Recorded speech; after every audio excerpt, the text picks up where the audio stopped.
Gervonta Tank Davis is one of boxing's biggest stars and a stone-cold knockout artist. But top contender and trash talk champion Rolando Romero wants his shot. I'm gonna knock Tank out, and as simple as that. On May 28th. That's all you do is talk. Davis versus Romero for the 135-pound world title, Saturday, May 28th, live on pay-per-view.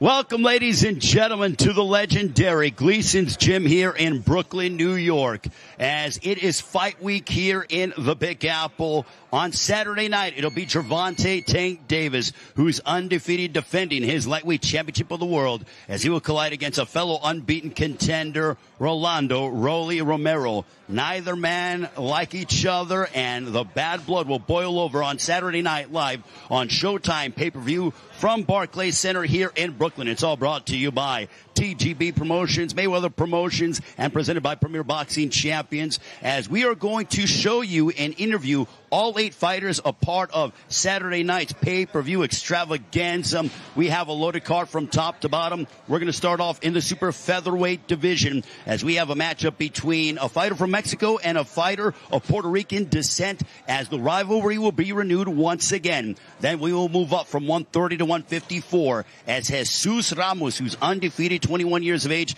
18-0 with 15 knockouts. He will put his skills to the test as he takes on Santamaria, who incidentally happened to defeat his uncle back in February in Las Vegas. Our co-main event will be for the middleweight championship of the world, as Erislandy, the American Dream Lara, a 2-division world champion, puts his title on the line against the very determined and aggressive Gary Spike O'Sullivan. And then we will talk with Gervonta Davis and Rolando Romero. But right now, it gives me the great honor and pleasure to introduce a young fighter who is 24 years of age. His record, 17 wins, including 13 of those coming by way of knockout against 1 defeat. Ladies and gentlemen, please welcome, having won 15 straight, here is Luis Melendez. As we bring up Luis Melendez, he's joined alongside by one of his handlers, Henry Revolta. Luis, before you get into your workout, I'm going to have Henry over here. If you can stand over here to my right. And then, Henry, you can go ahead and translate. But I want to get Luis's thoughts. He's 24 years of age. This is a big opportunity. He's taking on Eduardo Ramirez. It is Mexico against Puerto Rico. What does it mean for him, being Puerto Rican, to take on a Mexican and renew this rivalry?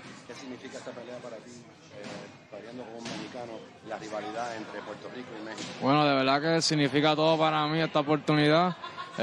La rivalidad, como tú dijiste, es una rivalidad bien grande y yo no voy a dejar que el mexicano me gane. Yo voy a ir para allá a hacer mi trabajo y voy a salir con la mano en alto y voy a poner mi bandera en alto y con mucho orgullo. Puerto Rico and Mexico has always been a great rivalry. But come Saturday night, I'm not going to let this Mexican warrior beat me, and I will have my hand raised and I will put my Puerto Rican flag on high. Eduardo Ramirez has won 4 straight. He's 29 years of age, 5 years older than him. Where does he feel he has the advantages against Ramirez? Bueno, pues que yo nací para esto, este es mi momento. Desde chamaquito yo me estoy preparando para este momento y la ventaja mía es que pues yo soy un boxeador completo y estoy enfocado y voy para allá a hacer mi trabajo y yo no voy a dejar que nadie me quite la habichuela de mi hijo. I was born for this. I've been doing this since I was a kid. He's a great fighter, but I'm not going to let anybody take my kids' beans from the table. So I'm coming to win on Saturday night. On Saturday night, for fans who've never seen you fight, what can they expect as you collide against Eduardo Ramirez to begin the night of this terrific card with Gervonta Davis and Rolando Romero competing for the lightweight championship of the world? Bueno, esperen una noche bien explosiva y una noche de una victoria bien grande para mi isla y para toda mi gente también. You can expect a very explosive night of boxing and a great victory for all my people and the country of Puerto Rico. And finally, what's his prediction in the fight? Has he thought about, is he looking to fight to end it inside the distance, or does it not matter to him as long as he gets his hand raised? Yo lo que sé es que yo voy a ganar, sea como sea, puede ser decisión, puede ser knockout, puede pasar, pero no voy a buscar el knockout. pero puede llegar, pero sé que voy a ganar, sea como sea. I'm not specifically looking for the knockout, but I can box, and I can also have knockout power at the right time. I'm not looking for that, but whatever comes, comes. But I know that I will have my hand raised in victory at the end of the night. It's a very tough and determined Luis Melendez. Thank you very much, Luis. We'll allow you to work out. Henry, thank you so much for the translation. Look forward to seeing Luis Melendez and Eduardo Ramirez. Yes, sir. Thank you very much. Henry Gervonta, now Luis Melendez will work out inside the legendary squared circle here at Gleason's Gym, which has been the home to many illustrious world champions. Over 130 world champions have at one time or another trained here inside the walls of the legendary Gleason's Gym here in Brooklyn. And Muhammad Ali, Jerry Cooney also, Roberto Duran, Jake LaMotta have at one time or another trained inside this legendary gym here in Brooklyn. But right now you are watching Luis Melendez, who is 24 years of age, 17-1 is his record, coming off of a win over Thomas Matisse back on November 5th. He is working out inside the gym ahead of his showdown against Eduardo Ramirez, a very critical matchup for both men at 130 pounds. And this will begin the pay-per-view on Saturday night on Showtime Pay-Per-View, part of Gervonta Davis and Rolando Romero.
Once again, you are watching the Gervonta Davis, Rolando Romero media workout here in Brooklyn as we are kicking off Fight Week here on the Showtime Sports YouTube page. Today is the media workout. Tomorrow will be the final press conference, and if the first two press conferences that Gervonta and Rolly have had with one another, tomorrow will certainly be eventful. Friday, the weigh-in, and then Saturday fight night, 9 Eastern, 6 Pacific time on Showtime Pay-Per-View. Before that, a couple of prelim matchups featuring Jaleel Hackett, who's undefeated 3-0. He's an up-and-coming prospect. And also Luis Arias in separate bouts. Arias will take on Jimmy Williams. Jaleel Hackett will battle Jose Belloso.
So inside the ring right now, you're watching Luis Melendez, 24 years of age with a 72% knockout percentage. He's in the midst of a 15-fight win streak. He lost his third professional bout, but has since rebounded and responded in emphatic fashion, looking to win his 16th straight as he is a part of the Mexico against Puerto Rico rivalry. Melendez is Puerto Rican, Ramirez Mexican, and we all know when you get a high-stakes matchup like this between both fighters of rich boxing countries, you get something extremely exciting. And just to think, this will begin the pay-per-view at 9 Eastern, 6 Pacific time from Barclays Center. Great to have boxing back in Brooklyn, the home of several Gervonta Davis triumphs. But how will he fare on Saturday night against the very determined Rolando Romero? Both men with high knockout percentages in our main event. But this contest with Luis Melendez and Eduardo Ramirez is in the super featherweight division at 130.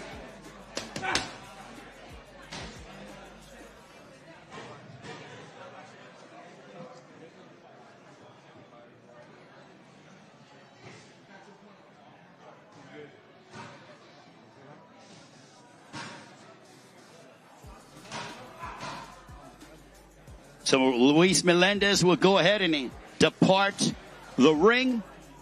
Melendez got a little bit of a workout in, and now he's going to meet. So Melendez will go ahead and will meet with the media, and we await Eduardo Ramirez, his adversary. Eduardo Ramirez, 26-2-3 with a dozen wins coming by way of knockout from Los Mochis, Sinaloa, Mexico. He has won 4 straight. And incidentally, he is the #1 contender in one of the sanctioning bodies, and he looks to continue to hold on to that distinction. He has a matchup set up potentially down the line. It will be an eliminator fight, but in order for Ramirez to hold on to that eliminator fight, which will punch his ticket to a world title fight, he's got to get past Luis Melendez. And inside the ring now, from Los Mochis, Sinaloa, Mexico, as I pointed out, his record 26 wins, 2 losses, 3 draws. Ladies and gentlemen, please welcome the very proud Mexican, Eduardo Zurdito Ramirez, ladies and gentlemen. And we're going to talk with Eduardo Ramirez. If you can go ahead and translate for us. Eduardo, tell us about how you're feeling as you guys begin the pay-per-view of Gervonta Davis, Rolando Romero from Barclays Center here in Brooklyn. I don't know. I don't know speak English. No, I'm saying, can you translate?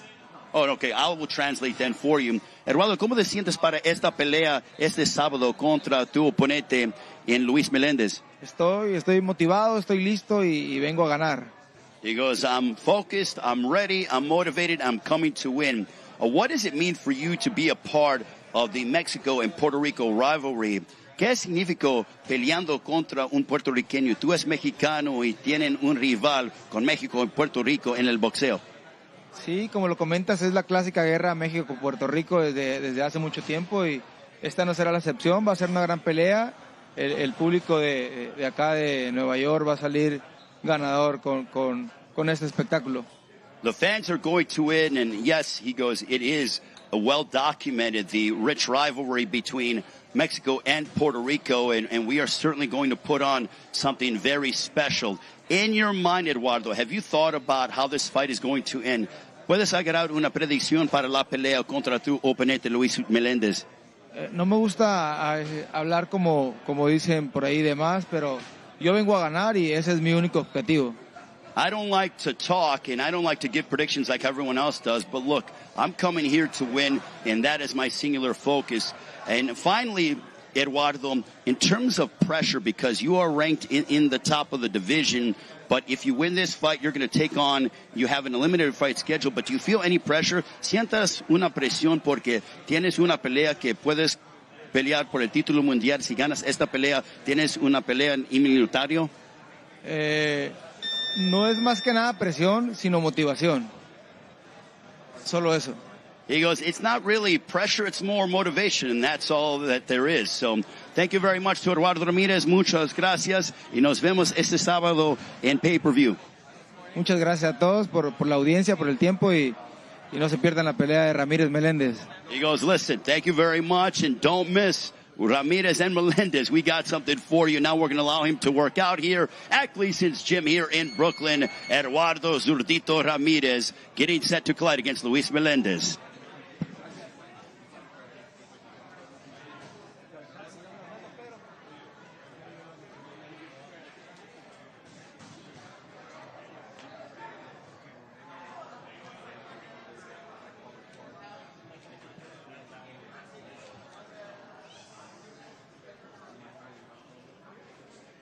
And talking with Eduardo Ramirez moments ago, what I like what he said is he's stretching out here is that the fact that he has a potential eliminator fight waiting for him next, he said about this fight that it is more so motivation, not pressure.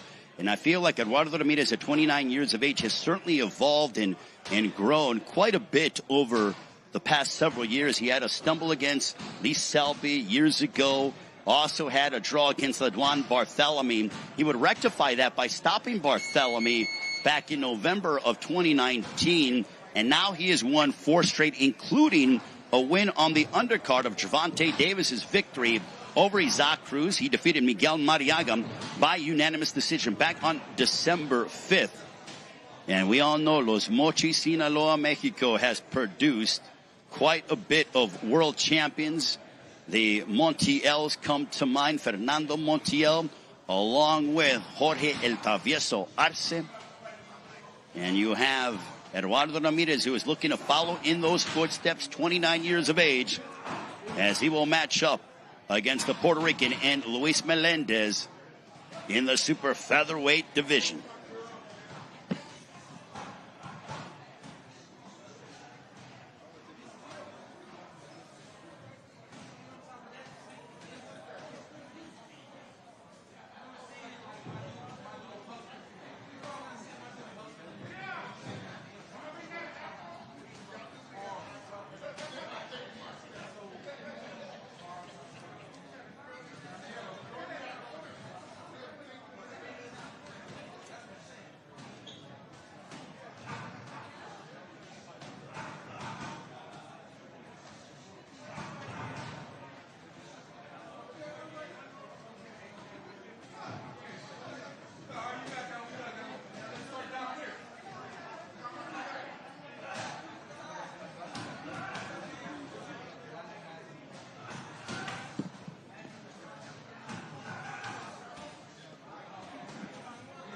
As you can see, Eduardo Ramirez getting his hands taped at the legendary Gleason's Gym here in Brooklyn. As we mentioned, Fight Week has started off with the media workouts. Next up, we'll be talking with Jesus Ramos and Luke Santamaria. That'll be a showdown in the super welterweight division. Tomorrow will be the final press conference with Gervonta Davis and Rolando Romero. Friday, the weigh-in. Saturday, we have 2 exciting prelim matchups featuring Jaleel Hackett, who's undefeated, just 3-0, someone to keep your eye on. He's only in his late teens. And then also Luis Cuba Arias, who is trying to make waves at 154. He will take on Jimmy Williams. Luis Arias working with Ismael Salas, who happens to be the head trainer of Erislandy Lara. Lara will be involved in our co-main event as he takes on Gary Spike O'Sullivan. But right now, this will begin the pay-per-view. Eduardo Ramirez, Zurdito, he is the southpaw from Los Mochis, as his assignment on Saturday will be the hard-hitting Puerto Rican in Luis Melendez.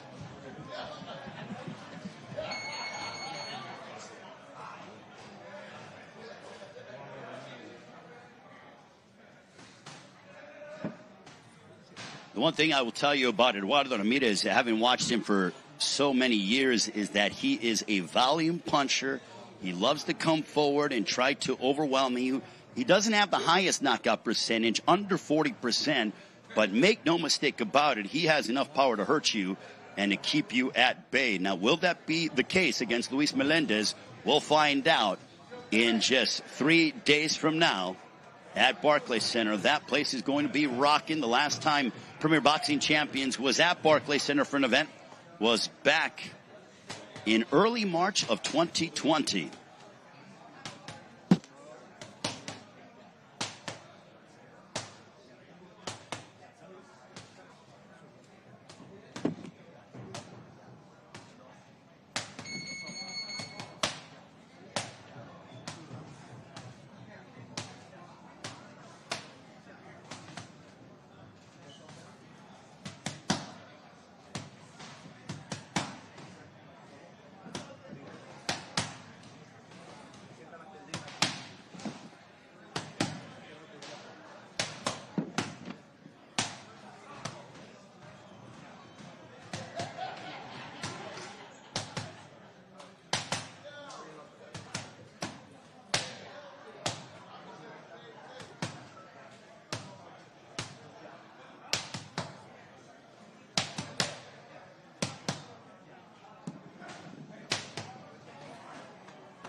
And that is Eduardo Ramirez, ladies and gentlemen, getting a workout in here at the legendary Gleason's Gym here in Brooklyn. As Ramirez looks prepared and ready to go, just hearing the snaps that from the punches he was throwing towards the midst of his trainers. Extremely focused and determined, all business, and no doubt looking to make a big impression on Saturday night to begin the Gervonta Davis, Rolando Romero pay-per-view on a Saturday night on Showtime Pay-Per-View from Barclays Center here in Brooklyn, 9 Eastern, 6 Pacific time. As I mentioned, 4 outstanding fights, a part of our pay-per-view. And before that, 2 fun matchups on the Showtime Sports social media pages that we will televise from Barclays Center here in Brooklyn. Is Eduardo Ramirez still going ahead? And now we are going to go ahead. Eduardo, if you can go ahead and stand over here. Puedes poner. Yes.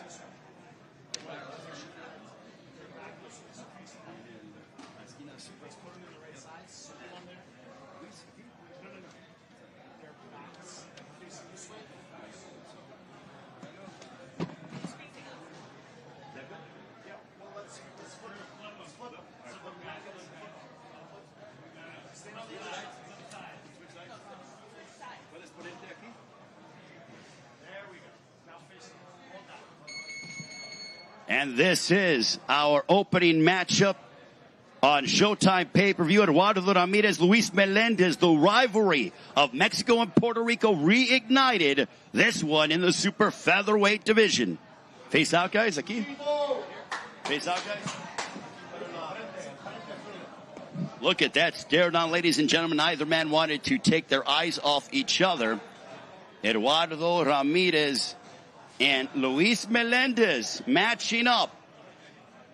Both men with so much on the line looking to elevate their standings in the division. So that'll go ahead and conclude our opening media workout. Still to come, we got Jesus Ramos and Luke Santamaria matching them.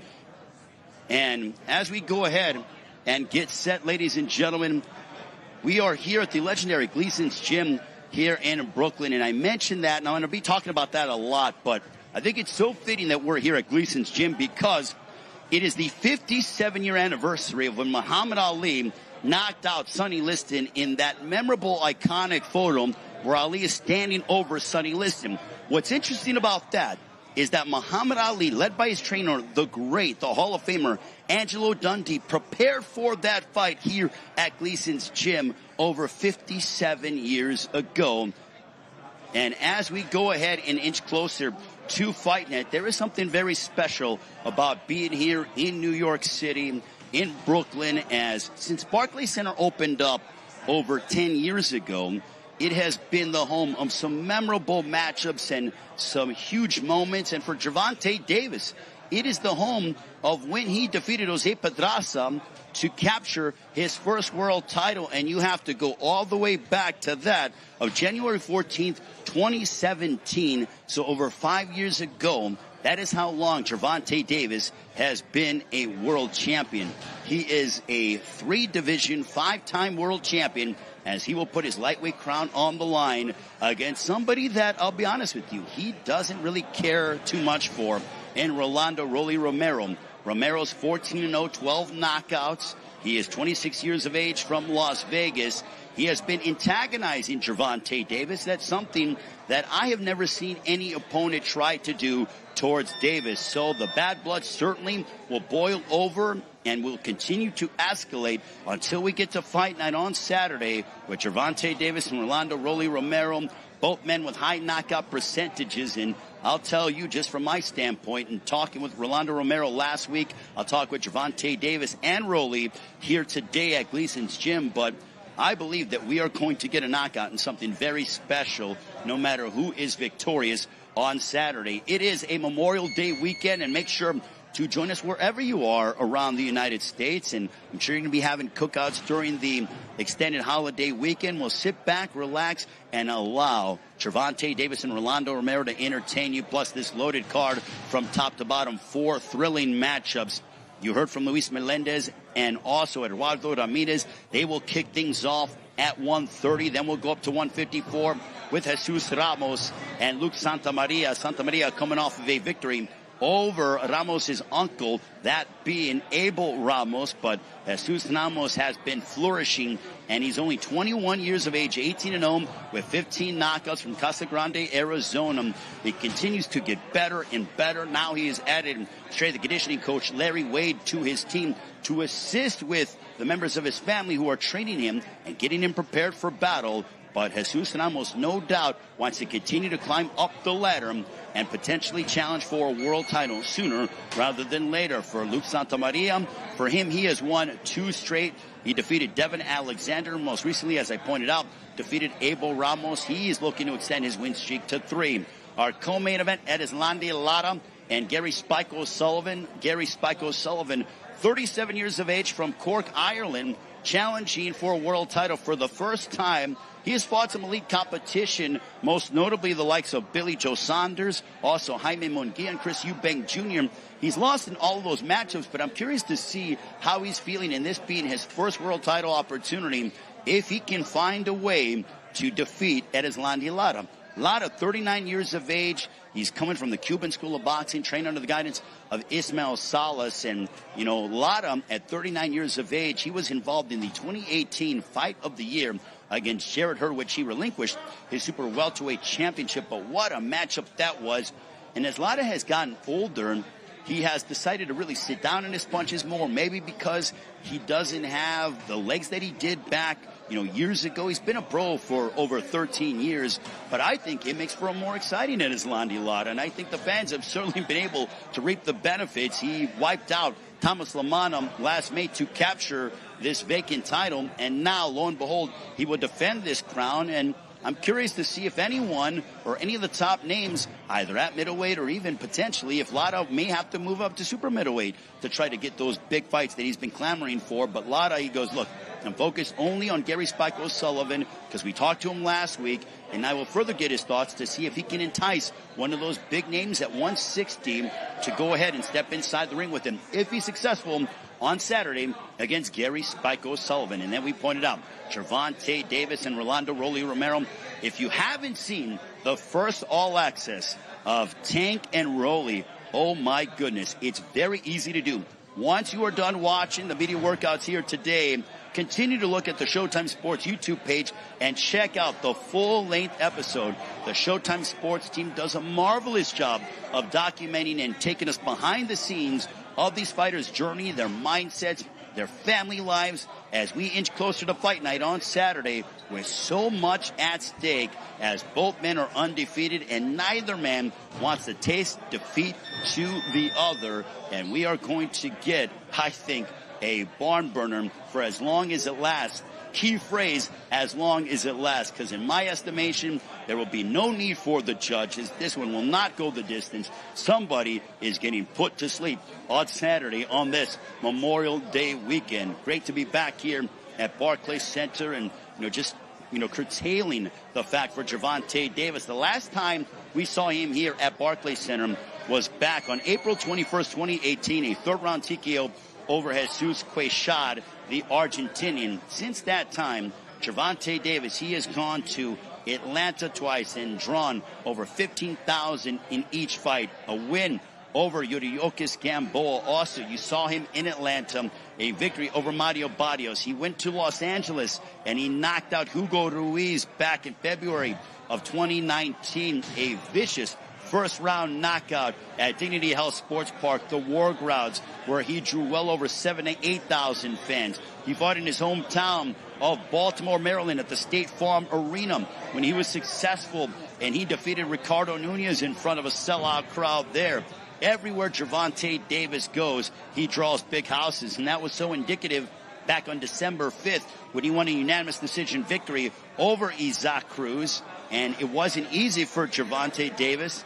And the fact that he had to go ahead and he went ahead and got the victory over one Isaac Cruz, I think that speaks volume. So now we are going to go ahead and bring up. Okay, so we're going to start off with the 21-year-old, 18-0, 15 knockouts from Casa Grande, Arizona. Ladies and gentlemen, here is the undefeated young knockout sensation, Jesus Mono Ramos.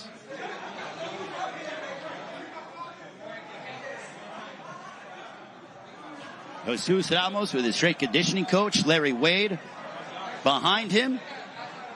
Jesus Ramos, actually, he has probably one of the best haircuts in all of boxing, if I do say so myself. He looks extremely prepared and determined. Here is Jesus Ramos. Jesus, great to see you. Jesus, I know we saw you last week, but now that fight week is upon us. You're at the legendary Gleason's Gym here in Brooklyn. What does it mean for you? If you don't know, we are celebrating the 57-year anniversary of when Muhammad Ali knocked out Sonny Liston. Ali prepared for Sonny Liston within the Gleason's Gym. So what does it mean for you to be a part and inside these hollowed walls where we have seen over 100 world champions prepare for fights? No, it's an honor to be here. Like in my last workout, I had the Muhammad Ali shirt, so I was honored, those who came before me. And, it's an honor to be here, and I'm excited for Fight Week, man. I got to tell you that you continue to get better and better every single time. You look mightily impressive when you stop Vladimir Hernandez. I know that you started off your career at 147. Now you're here at 54. When you assess how you have been able to develop, I know that you had a performance you were victorious over Brian Mendoza before the win over Vladimir Hernandez, but how are you feeling at this weight? I feel a lot stronger, I feel a lot better. The weight cut isn't as bad, and that makes me, more confident in my power of fight night. So I feel a lot stronger, a lot better. I added Coach Wade to the team, and I feel the growth and the more stronger. Do you feel a lot more explosive? Because obviously Larry Wade is one of the best strength and conditioning coaches in all of combat sports. But do you feel more explosion? Do you feel like we're going to see more power being demonstrated from you on Saturday? Definitely. That was something that he implemented to this camp as well. And, definitely you're going to see that Saturday night. You're a very proud family man. I know that you said that you felt that your uncle should have been given the nod in the fight against Luke Santamaria back in February. But now that we are getting closer to the fighter, you're like, you know what? Even though my uncle wasn't awarded the decision, I'm going to go out there for the family name and represent the Ramos name like your uncle has done in the past. Yeah, of course. Like you said, I don't feel any anger towards Luke, no resentment, nothing like that. It's just business, but I do want to get that victory back from my uncle. It's important for my family, and I want to do that. One thing I like about you is how crafty you are with your punch selection, because you knocked out Recky Edwards in impressive fashion over 3 years ago. That's when we were introduced to you to the Premier Boxing Champions universe. But where do you get in terms of your mindset when you throw punches from a variety of different angles that seem to catch your opponents off guard? No, that's just something that me and my father have developed over the years. We've worked on different things. My style, we've changed it, and I can adapt to anything. That's my main thing. With Vladimir Hernandez, I had to adapt to his style, and that's how I knocked him out. The same thing with all my opponents. I had to adapt to their style, and I'm able to do that thanks to my father. He's always implementing different things to my game, and it's helped me a lot. My final question to you is, what do you want to tell on this performance against Luke Santamaria? What message are you hoping this sends to the rest of the super welterweight division? Know that I'm here. I'm here to stay. I'm ready. And you're just gonna see how good prepared I always come to the fight. I'm always ready. I'm always ready to fight, and you're gonna see that Saturday night. Jesus Mono Ramos, ladies and gentlemen, Jesus will allow you to work out here at the legendary Gleason's Gym. Thank you so much. The undefeated Jesus Ramos joining us here at the Gleason's Gym. He's going to work out here and get some things going inside the ring as he prepares for his matchup against Luke Santamaria on Saturday night, a part of the Gervonta Davis Rolando Romero pay-per-view on this Memorial Day weekend from Barclays Center in Brooklyn.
Jesus Ramos working out here at the legendary Gleason's Gym in Brooklyn.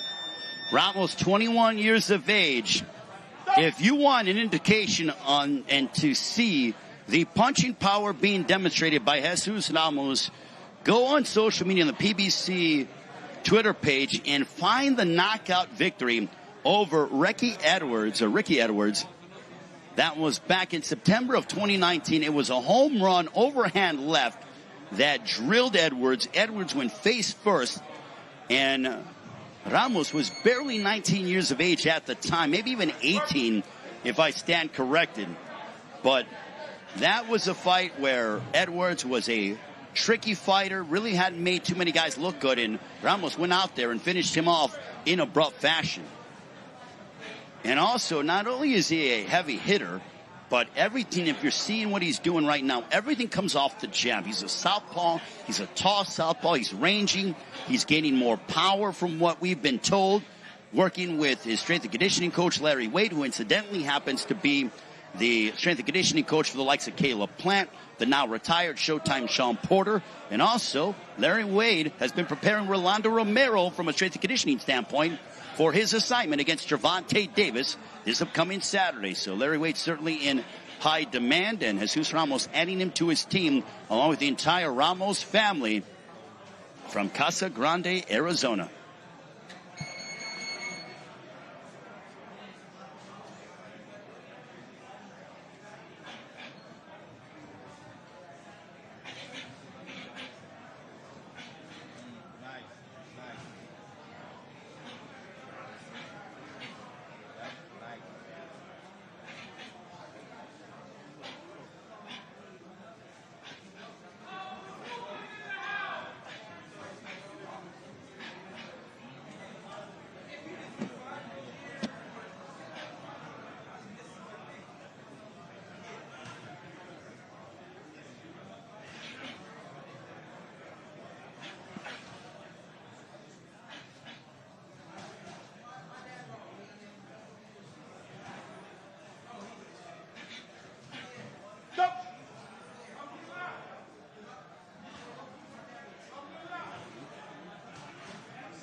That's my word. Angelos and breathe. Angelos, breathe. Got 10 more seconds.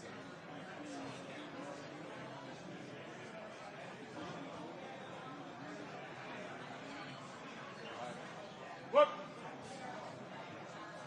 She should be able to be done after this one unless you want to do something else. Yeah, I think so.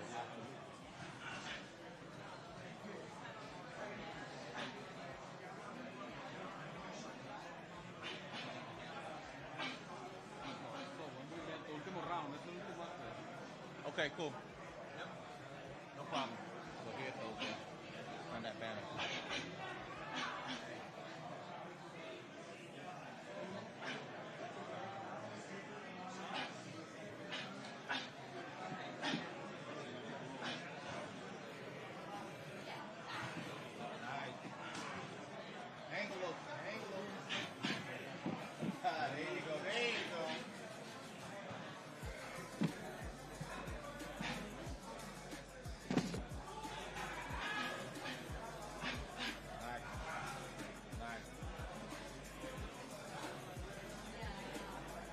Jesus Ramos, 21 years of age, looks to keep his undefeated record a perfect one.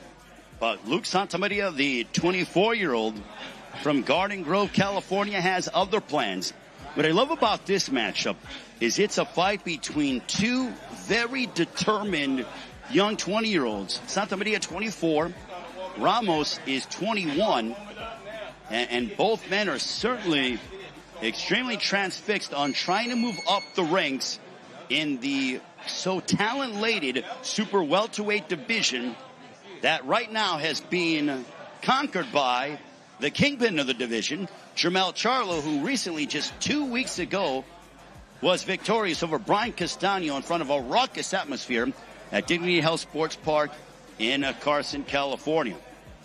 We are in the midst of a terrific run here on Showtime Championship Boxing and Showtime Pay-Per-View. Jesus Ramos finishing off his workout here in Brooklyn. Give it up for Jesus Ramos, ladies and gentlemen, as he is undefeated, looking to take his record to 19-0. But Luke Santamaria has other plans. But as we pointed out, we are continuing this stellar run of high-quality prize fights on Showtime Championship Boxing and Showtime Pay-Per-View.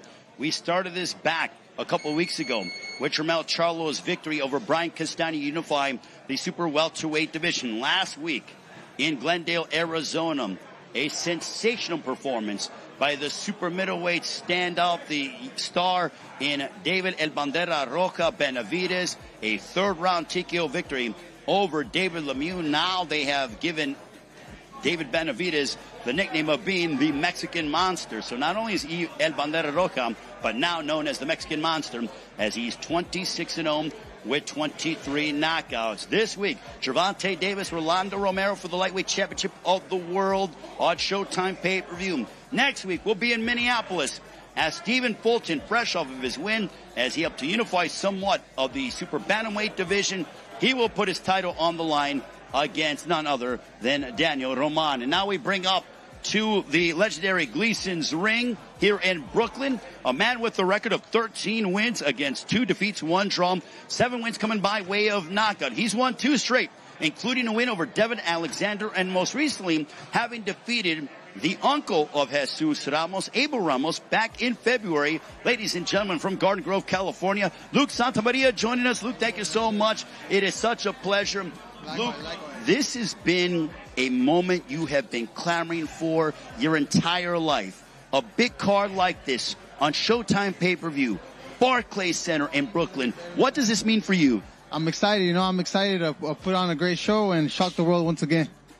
Can you tell us about what you learned in the win over Abel Ramos? Because if you didn't get that win, you probably wouldn't be here today.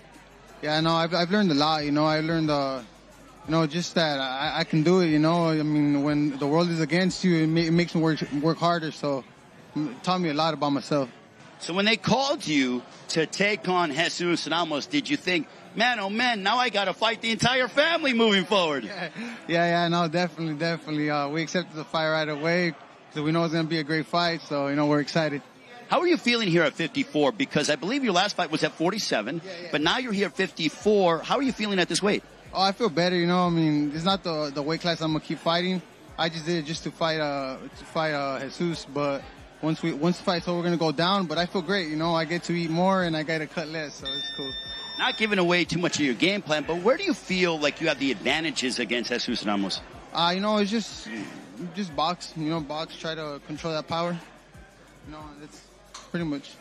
You're 24 years of age, but I feel like you're a young veteran in the sport, and you've kind of dealt with, quite a bit of ups and downs in your career, and now you're starting to really hit your stride, especially after the win over Devin Alexander. You followed it up with the victory over Abel Ramos, as we talked about. Yeah, no, I feel the same way. I tell everybody, I fight anybody and everyone they tell me to fight. So I feel also that I'm a veteran. What can fans expect on Saturday as you take on Jesus Ramos on Showtime Pay-Per-View? Oh, it's going to be a great fight. It's going to be a great fight, and it's going to be I'm going to take him to school, boxing school. And Barclays Center, Brooklyn, New York. I mean, unbelievable atmosphere. Have you thought about what that ring walk is going to mean to you? Oh, no, I mean, I used to dream about these moments, and they're coming to reality. So just got to thank God, thank God, and I'm ready for it. Luke, we will allow you to work out. Good luck on Saturday night. We look forward to your matchup against Jesus Ramos. Thank you very much. Luke Santamaria joining us, ladies and gentlemen. He's going to work out here at the legendary Gleason's Gym in Brooklyn as his opponent on Saturday night, the undefeated Jesus Ramos, as Santamaria looking to go 2-0 against the Ramos family.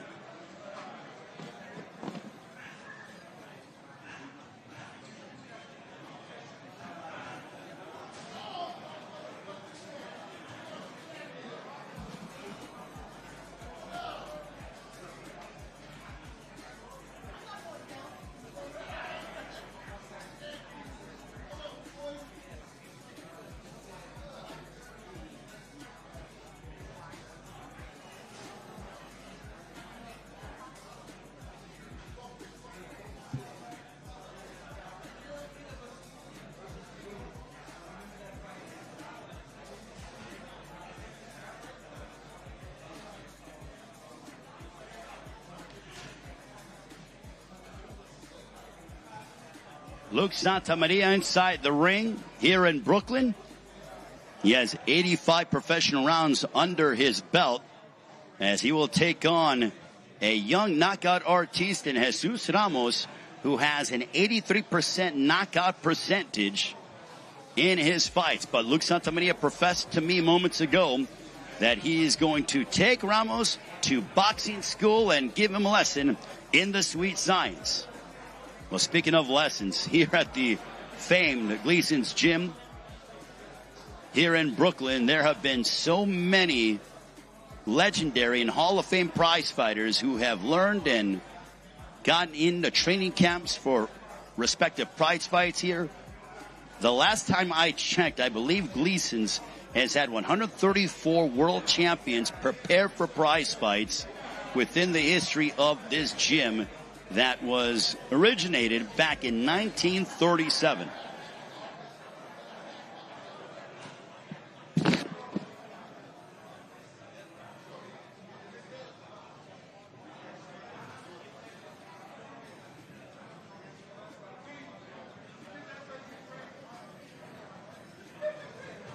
And Saturday night's event, Gervonta Davis and Rolando Romero on Showtime Pay-Per-View. It is presented by Premier Boxing Champions, promoted by Mayweather Promotions and TGB Promotions. Nothing like being back at Barclays Center in Brooklyn. Luke Santamaria, Jesus Ramos, a part of a stellar pay-per-view undercard.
You're watching Luke Santamaria work out here in Brooklyn at Gleason's Gym. Fight week has begun in New York for Gervonta Davis and Rolando Romero for the lightweight championship of the world.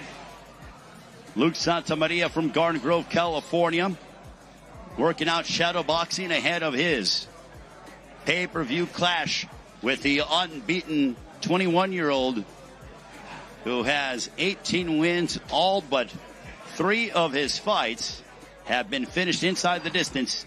And I'm talking about Jesus Ramos.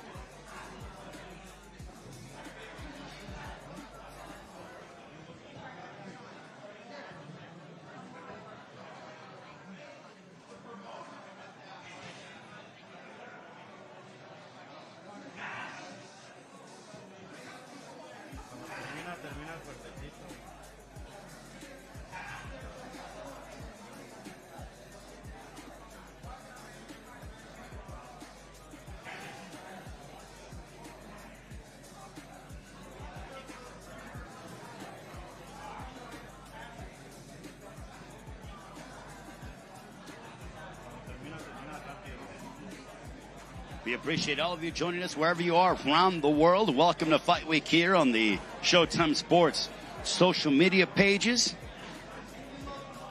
And speaking of the social media pages of Showtime, you can watch 2 of the prelims on Saturday night. It'll feature Jaleel Hackett, who's undefeated 3-0, looks to remain undefeated as he will take on Jose Belloso.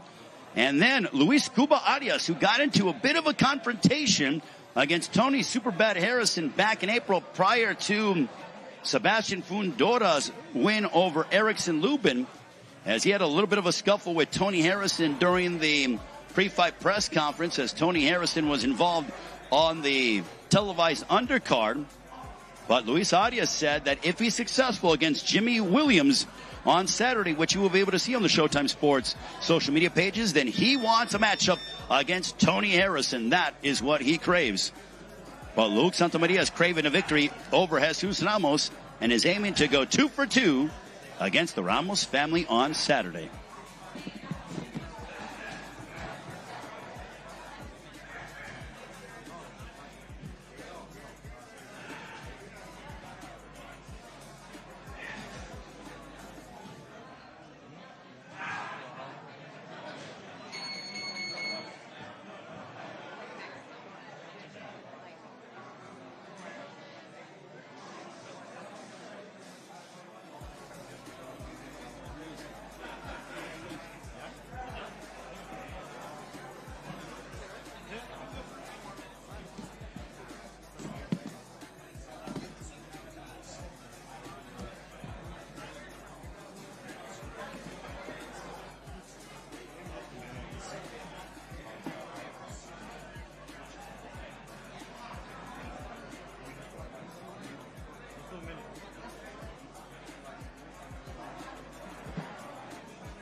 I love when one of the trainers of Luke Santamaria said, listen, I know you're getting into a rhythm, but, don't overexert yourself. That just goes to show you the level of focus that Luke Santamaria has, as this one, no doubt, will be a very riveting matchup on a Saturday night. And here's the thing. It's only the second pay-per-view fight. So it just goes to show you how deep this Showtime pay-per-view boxing night will be, with Gervonta Davis and Rolando Romero for the lightweight championship of the world as the headliner. But 4 compelling matchups on the pay-per-view, 9 Eastern, 6 Pacific time. Make sure to call your local cable or satellite provider and get yourself locked in for a holiday weekend of boxing on this Memorial Day weekend on a Saturday night. Nothing like watching high-level prize fighting, as we have a 3-day weekend here in the United States. Luke Santamaria, part of this loaded card against Jesus Ramos. Luke, thank you very much. But now we're going to bring up, if you could stand right here, Luke, we're going to bring up your opponent, Jesus Ramos, as he is meeting with the media, and they will have the ceremonial stare down, as we are just 3 days away until Gervonta Davis matches up against Rolando Romero. Also, Luke Santamaria has a tall task, literally and figuratively, as he takes on and collides with Jesus Ramos. There we go, Jesus. This is Jesus Ramos and Luke Santamaria. If you guys want to face off, this one a matchup in the super welterweight division. Jesus Ramos looking to remain undefeated. Luke Santamaria looking for his 3rd straight victory, his 2nd straight over a member of the Ramos family.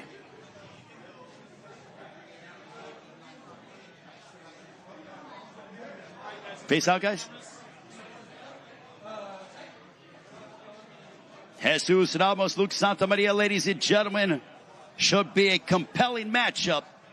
A part of Showtime Pay-Per-View, Davis and Romero, this Saturday from Barclays Center. Thank you very much, gentlemen. Greatly appreciated. Good luck. Good luck to both. And you could tell that there is, what I love about both guys is that they have respect for one another, but in just being in between them with these stare downs, the eyes Both men extremely focused. Both men know what's on the line in this matchup because, as we pointed out, this is a division at 154 that is absolutely loaded. It is just talent-laden from top to bottom, and Showtime Championship Boxing has been at the forefront of televising some riveting matchups in the super welterweight division. You got to go back to about a month and a half ago when the Towering Inferno, Sebastian Fundora, finished off Erickson Lubin in what was a back-and-forth affair. What a matchup that was in Las Vegas. And just 2 weeks ago, with Jermell Charlo's victory over Brian Castano, what we are watching at 154 here on Showtime Championship Boxing with Premier Boxing Champions is the best are fighting the best. And Jesus Ramos, being 21 years of age, is looking to continue to make a statement, but he's got to get past the young veteran and Luke Santamaria, 24 years of age. So our first two fights, that is what you're going to see on the pay-per-view to begin the night. And now we get set for our co-main event at Erislandy, the American Dream Lara, who will put his middleweight championship of the world on the line against the Irishman in Gary Spike O'Sullivan from Cork, Ireland. Gary Spike O'Sullivan, 37 years of age, extremely aggressive, likes to come forward, likes to throw punches in bunches. His record, 31 wins, 4 defeats, 21 of those coming by way of knockout.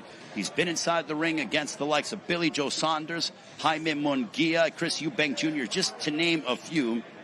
And he has been unsuccessful in those outings, but this is his first world title opportunity. And he said in an interview, and I'm actually going to ask him about it, that he believes that now is the time to fight at Erislandy Lara, he goes, because he has slowed down a bit. He's gotten a more crowd-pleasing style, maybe because he doesn't have as fresh a legs as he did 6 or 7 years ago. And now we want to bring in from Cork, Ireland, 31 wins, 4 defeats. On Saturday night, he looks to make and fulfill a lifelong dream and become a world champion as he challenges at Erislandy Lara for the middleweight championship of the world. Here is Gary Spike O'Sullivan. As we bring up Gary Spike O'Sullivan with his entire team. And I must say that pound for pound, Spike O'Sullivan has the best mustache in combat sports without a doubt. Who doesn't love the handlebar mustache? I got to ask him that recipe and how he keeps that thing looking so pristine. But we are awaiting Gary Spike O'Sullivan as he will enter the ring here at the famed Gleason's Gym here in Brooklyn. We greatly appreciate you watching the media workouts for Gervonta Davis and Rolando Romero. Will be talking with one half of the co-main event in a few moments, and Gary Spike O'Sullivan. Then we'll talk with the champion at Erislandy Lara, as Gary Spike O'Sullivan getting himself all ready to go. I saw Spike earlier today at the hotel, and he was full of life and relaxed, but no doubt looking to fulfill a lifelong dream and become a world champion. And he could do that on Saturday night. He is a significant underdog coming into this showdown against Erislandy Lara, but I'm sure he's not paying any mind to it. Or I'm going to ask him to see if being such a massive underdog is something that motivates him and if he uses it as bulletin board material. Here is Gary Spike O'Sullivan, who challenges for the world title for the first time against Erislandy Lara. Spike, 31 wins, 4 losses. You've been in the ring against some elite competition, but this is your first world title opportunity. 3 days away from when you could potentially go ahead and defeat Erislandy Lara, and you can hear, and the new middleweight champion of the world. Have you thought about what that moment would mean to you? I've been thinking about it for years and years and years, for most of my life, and I'm really looking forward to this. It's a great opportunity, and I think I'm going to do it. I want to ask you about, you said in an interview that you feel that right now is the perfect time to fight Erislandy Lara. Why so? I think he's just not as nimble as he once was. He's a great fighter, you know, one of the best of all time, probably, you know, an amazing fighter. It's going to be an honour to share the ring with him, but I believe now is the right time for me to fight Erislandy, and I believe I'm going to win. Where do you feel like you have the advantages over Erislandy Lara? It's no secret that obviously you're from Ireland. You like to come forward. You like to pressure. Your aggressiveness. Do you feel like you're going to make him uncomfortable on Saturday at Barclays Center? I believe so, and I believe I outgun him. I think I'm a harder puncher than him. You know, I believe I am the harder puncher, and probably the better chin too. I think, you know, so that's why I think I trump him. Do you feel like your experience being in the ring against the likes of Billy Joe Saunders, Chris Eubank, Jaime Munguia have prepared you for this moment on Saturday in your first world title opportunity? I believe so. I believe I can, you know, capitalize on my experience, but he's a very experienced fighter himself and even more experienced than me, even though I've got more fights than him, you know, so I suppose, you know, we're not too far apart experience wise, but I believe it's going to be my coming out become a world champion. It's no secret that the Irish fight fans travel incredibly well, and they are loud, they're very passionate. How much is that going to mean to you when Barclays Center is rocking with a lot of Irish fans as they're supporting you in the co-main event? It's fantastic, you know, and I've got numerous messages to alert me to all the people that are travelling over. It was a bit of short notice for them because when he found out about the fight like 5 weeks ago, but there's a lot travelling anyway, and there's a lot coming up from Boston as well, and I'm sure there's plenty of people in New York going to go, the Irish community as well, so it's going to be fantastic. You're a massive underdog coming into this fight from the odds makers in Las Vegas. Do you pay any attention to that, or do you use that as motivation to fuel your fire on Saturday against Erislandy Lara? You know, it gives me, I'm the underdog. I'm relaxed. The pressure's all on him. You know, he's expected to beat me. You know, he's regardless one of the all-time greats. But you know, I kind of thrive it, and I love being the underdog. I like to upset the odds. I've done it before on a couple of occasions. You know, and I look forward to doing it again. And finally, Gary Spike O'Sullivan, Saturday night. When you take on Erislandy Lara, how's the fight going to go down? It's going to be and new. The title's come back to Ireland. You know, I believe I'm going to be the first man to ever stop him. You think you're going to stop Erislandy Lara? You're saying you're going to stop him? I believe so, yeah. Yeah, that's what I believe I'm going to stop him within inside the distance. I'm going to trump Canelo and do what he couldn't do. I'm going to beat Lara inside the distance. Bold words by Gary Spike O'Sullivan. Good luck, Spike, as he will take on Erislandy Lara. He's going to work out. Gary Spike O'Sullivan saying he's going to do something that Canelo Alvarez couldn't do and stop Erislandy Lara. That, my friends, are fighting words. And now, Gary Spike O'Sullivan will work out here at the legendary Gleason's Gym here in Brooklyn.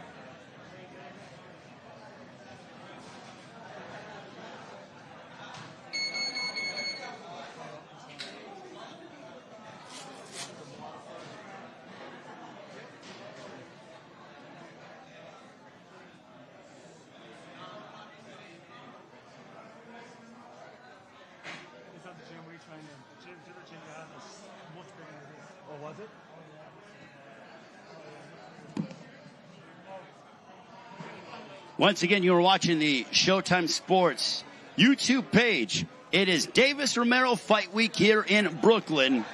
Great to see big-time boxing back at Barclays Center, one of my favorite arenas around the world for prize fighting.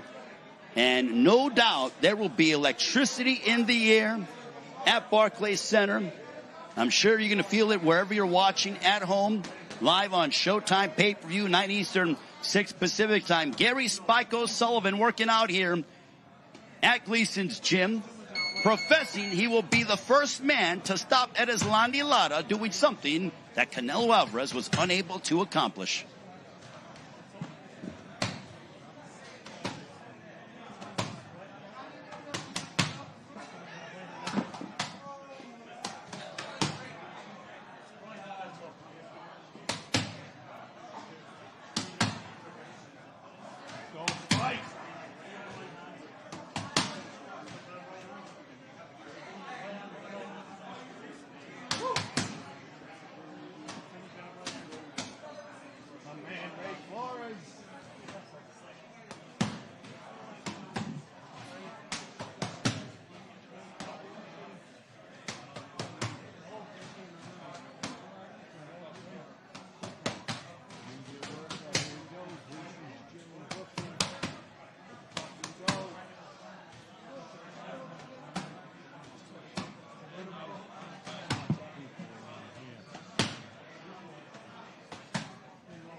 Gary Spike O'Sullivan working out here at Gleason's Gym here in Brooklyn. He will challenge Erislandy Lara for the middleweight championship of the world.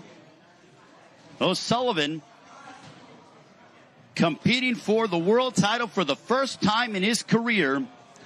He believes, beyond the shadow of a doubt, that he will be crowned and the new middleweight champion of the world.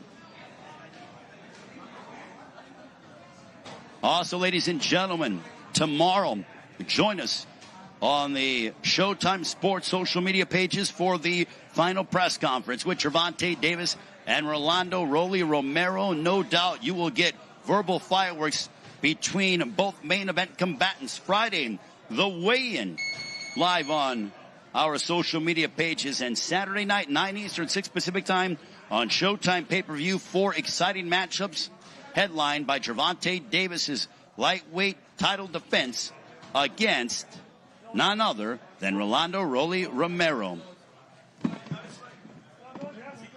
All right, thank you very much, Spike. Greatly appreciated. From Cork, Ireland, Gary Spike O'Sullivan, my man Sean Sullivan as well from Murphy's Boxing, a part of the Gary Spike O'Sullivan camp. No doubt Gary Spike O'Sullivan is going to bring a large Irish contingency to Barclays Center here in Brooklyn. And we are waiting moments from now. We're going to be talking with the American Dream at Erislandy Lara as he will put his middleweight crown on the line. He's a 2-division world champion, having captured the title last May with the victory over Thomas Lamana at the War Grounds in Carson, California, known as Dignity Health Sports Park. He was victorious as Lara, former world champion at 154, now holds the title at 160 and wants to handle business so that he can once again clamor and take on some high-profile names in the middleweight division. So Lara, 39 years of age, putting his title on the line, his middleweight championship for the first time. Should be an exciting matchup before we get to our main event of the evening. Don't forget, we have prelim fights before the pay-per-view at 9 Eastern, 6 Pacific time. We have Jaleel Hackett, who is undefeated in his late teens. He will put his skills to the test against a fellow unbeaten fighter from Carson, California, Jose Belloso. And then our featured bout on our prelims on our social media pages will be Luis Cuba Arias, who's 19-3-1. You saw him last June, when he was victorious over Jared Hurd on the undercard of Floyd Mayweather-Logan Paul down in Miami. He will go head-to-head against Jimmy Williams, but Luis Arias believes that if he's victorious over Jimmy Williams, then the fight that he wants more than anything is a matchup against Tony Harrison. They both got into a little bit of a verbal confrontation. And now we will bring up, ladies and gentlemen, the middleweight champion of the world. His record, 28 wins, 3 losses, 3 draws, 16 wins coming by way of knockout from Guantanamo, Cuba, trained under the guidance of the outstanding trainer Ismael Salas. He is a 2-division world champion. Here is Erislandy, the American Dream Lara. Okay, and now we're going to bring up his translator, Erislandy Lara, joining us. Erislandy, as Fight Week is finally upon us, being here at Barclays Center in Brooklyn, you were victorious over Terrell Gausha here back in October of 2017. What does it mean for you to be once again fighting here at Barclays Center? Estamos bien, estoy listo para esta pelea de sábado. Como te dije, no conozco mi contrario y vamos a trabajar a ver qué sale. Everything's good. I feel good for the fight. I don't necessarily know my challenger, but I know I'm still going to have a good fight. Well, I want to go and revisit a couple of comments that your challenger said. One of them, he said that at 39 years of age, because you are 39, that this is the right time to fight you. What is your response to that? Mi responsabilidad es trabajar duro y salir victorioso. No importa la edad, no importa nada, solamente estar enfocado y trabajar duro a ver qué sale. The mission is just to work hard and be victorious. No matter the age, size, height, weight, doesn't matter to me. I just spoke with him moments ago, and he told me that he's going to do something to you that Canelo Alvarez was unable to do. He said he's going to knock you out. Does that upset you whatsoever? Ok, está bien, eso es su criterio. Todos quieren naquearme, nunca han podido naquearme. Vamos a ver qué pasa en el ring, que estoy enfocado 100% en él y vamos a ver cómo termina. That's his prediction. I mean, nobody has been able to knock me out, so good luck to him, but I'm ready to fight. One thing we've seen in recent memory from you is a bit more power, a more exciting style. Why has that been? Has it been because, you want to go ahead and really, excite the fans, or is it because of age, or a combination of both? Nada, estoy emocionado. Vamos a ver qué pasa. Solamente estamos listos ya. No hace falta estar hablando tanto, deja que sigan hablando la gente y vamos a ver qué sale el día de sábado. Estamos listos. We're ready. If there's no use for talking, let's just show it off in the ring, but we're ready for Saturday night. And finally, if you're successful in your title defense over Gary Spike O'Sullivan, do you think that you can finally get some of those names to fight you that you so want in the division? Me gustaría pelear con cualquiera de la división o con los mejores de la división que tengan las 160 libras, 154. Ya he mencionado los nombres y no han salido. Bueno, vamos a esperar qué pasa después de esta pelea. Yeah, I would like to fight with the best of the best, 160, 154, any of those pounds. I already mentioned a couple of names, so let's just see what happens this Saturday. Erislandy, good luck. We'll allow you to work out. We look forward to seeing you on Saturday. Thank you. Nos vemos el sábado. Erislandy Lara, ladies and gentlemen, the American Dream going to work out here at the legendary Gleason's Gym here in Brooklyn. He's going to do a little bit of work here, or maybe say hello to the fans or the media here at Barclays Center in Brooklyn. And Erislandy Lara defending his middleweight championship of the world against Gary Spike O'Sullivan. And I think he found it very interesting when Spike said he's going to be able to see. I think Lara was a bit intrigued and his eyes lit up when I told him that Gary Spike O'Sullivan told me that he's going to be the first man to knock him out. He said, okay, I think that certainly caught his attention without a doubt. And this will be our co-main event at 160 at Erislandy Lara, Gary Spike O'Sullivan for the WBA Middleweight Championship, 12 rounds or less. As Erislandy Lara, a two-division world champion, he has won 3 straight. He was involved in the Fight of the Year back in 2018 in absolute war against Jared Swift-Hurd, a fight that Lara fell by split decision. It was a hotly contested matchup in Las Vegas. And now Erislandy Lara returning to Barclays Center for the first time since October of 2017. He had a shutout victory over Terrell Gausha when he defended that super welterweight championship of the world. And Lara said, bring on the biggest names at 54 or 60. I've mentioned them. I want them. Hopefully, I will have the opportunity to share the ring with them, assuming I'm successful on Saturday against Gary Spike O'Sullivan on SHOWTIME Pay-Per-View.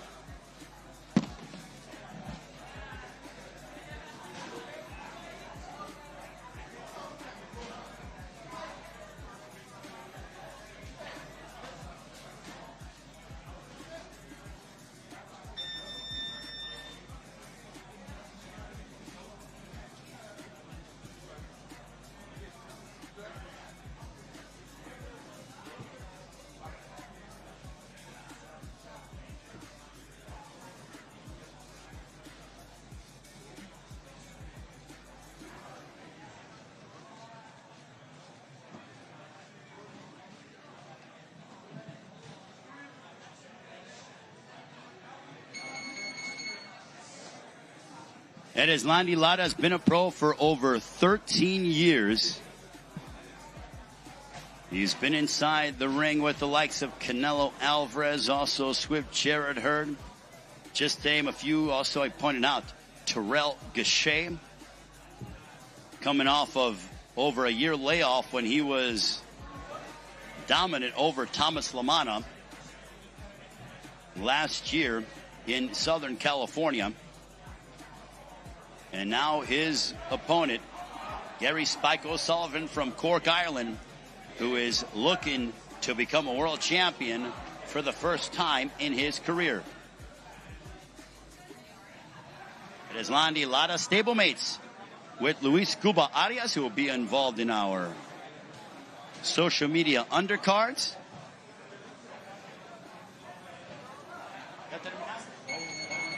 He's going to do one more round of shadow boxing, just clarifying with the champion.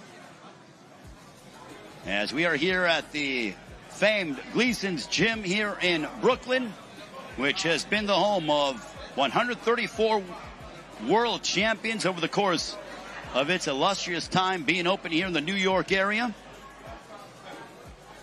57 years ago, Muhammad Ali, victorious over Sonny Liston. And incidentally, Ali prepared for that fight against Sonny Liston here at Gleason's Gym under the guidance of the Hall of Famer, the legendary Angelo Dundee.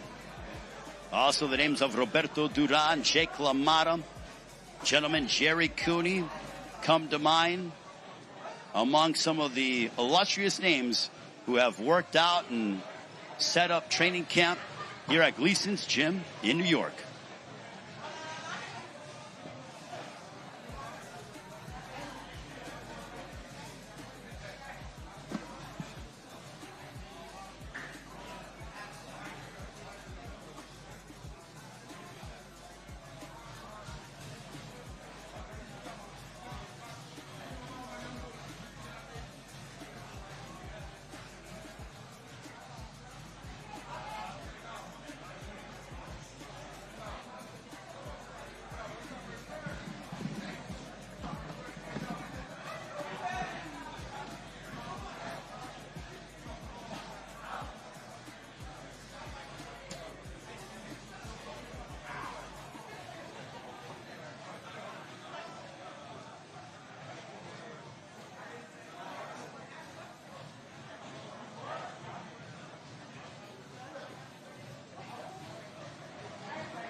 And coming up, ladies and gentlemen, we're going to talk with Gervonta Davis and Rolando Romero, our main event combatants. But right now, we have Erislandy Lara, the middleweight champion, who puts his 160-pound championship on the line against Gary Spike O'Sullivan, the co-main event of Davis Romero, live on Showtime Pay-Per-View, 9 Eastern, 6 Pacific time from Barclays Center in Brooklyn, presented by Premier Boxing Champions, promoted by Mayweather Promotions and TGB Promotions.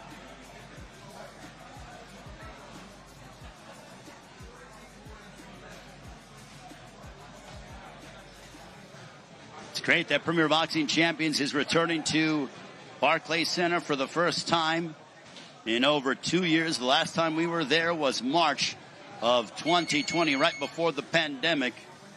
And thankfully, a full house expected at Barclays Center.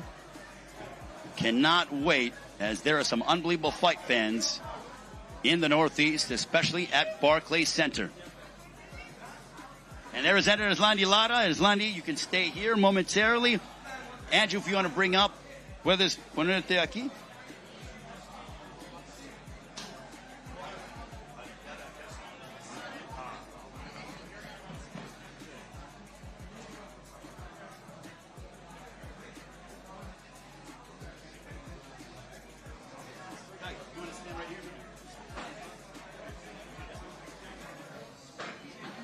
All right, ladies and gentlemen, this is our co-main event. Erislandy Lara defending his middleweight championship of the world. Face off, guys. There you go. Yep. Flip. Oh. There you go. Face off, guys. Gary Spike O'Sullivan and Erislandy Lara matching up on Saturday night for the middleweight championship of the world. Lara looking to make his first title defense against Gary Spike O'Sullivan, who challenges for the world title for the first time in his career.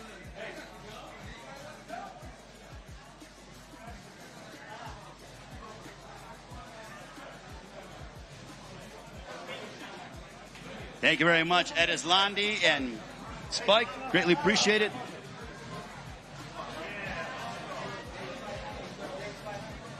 All right, now, ladies and gentlemen, we are going to send you to the outstanding and get ready for something special, an all-access look at Gervonta Davis and Rolando Romero. Here's All Access with Davis and Romero.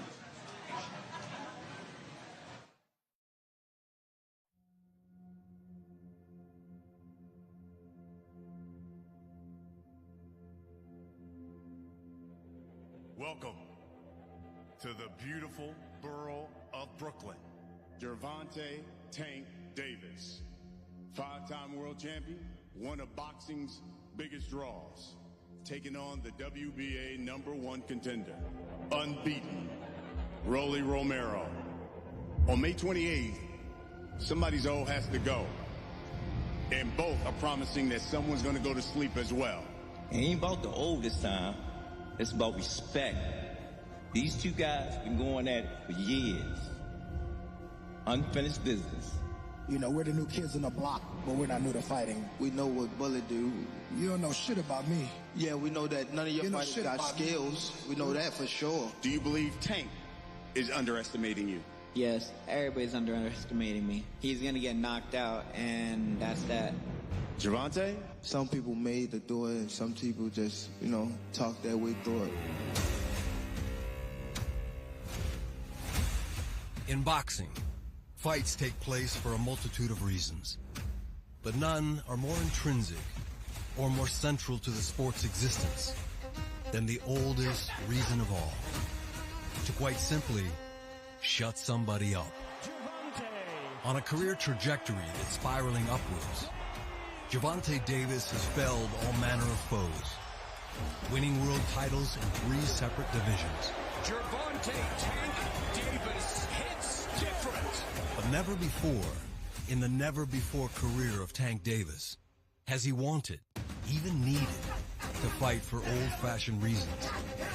Less for money or fame, more to settle a beef.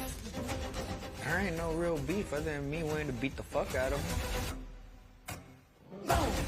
Rolando Romero talked and talked. There ain't no way that a fucker that's this fucking tall can even fucking get close to me. At the end of it, the real star is right here. I've been asking for this fight for the last 3-4 years. Until he caught Davis's eye. I just think it's fate. And his ire. If you hardcore, then be hardcore all the way. If intended as bait, it worked. Landing Romero the opportunity of a lifetime. Even after their initial meeting, scheduled for last December, was postponed. When you get an opportunity and then you get it taken from you, for me to be able to get that opportunity a second time, I mean, it was destined. But as always in boxing, it's not often that mouths win fights. Talk on Instagram, but when they see us in person, they don't got the same reaction. Bet your purse on me. And while there's so much Davis could lose on Saturday, May 28th at the Barclays Center, what he can gain is hard to quantify and gloriously satisfying. You trash, I'm gonna show you. I'm gonna fuck you up. It's as simple as fighting itself. When a champion doesn't like what an opponent is saying, there's only one option. Shut that motherfucker up. Nigga,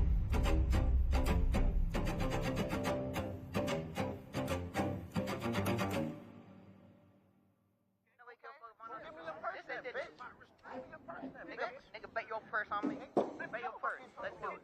Let's bet it. Bet your fucking purse. Let's bet it. Let's bet that shit. He's short. I thought he was taller than that. He had them big ass shoes on the last time, that's why. I'm the type of person that, like, I want to bully the bully. I'm just somebody that want to prove to the next person that you're not who you say you are.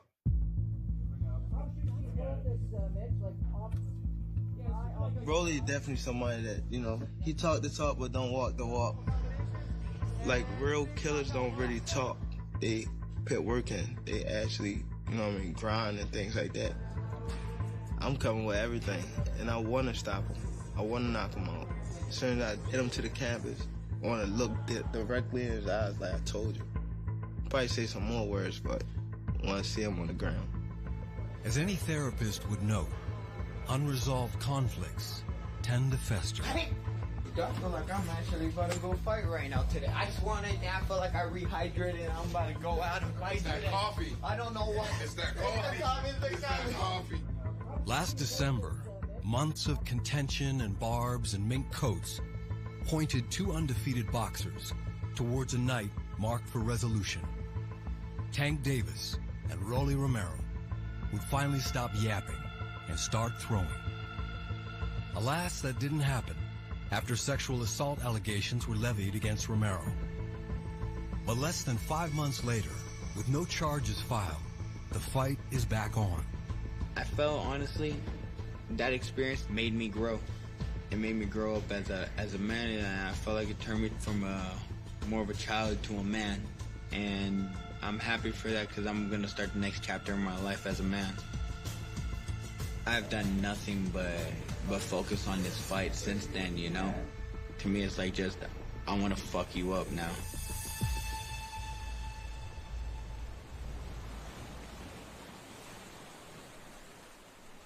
"1,000 miles south of Brooklyn's Barclays Center, Miami is where Davis has chosen to laser his focus. Away from distractions, whether in his hometown of Baltimore or Las Vegas, his typical training base of late.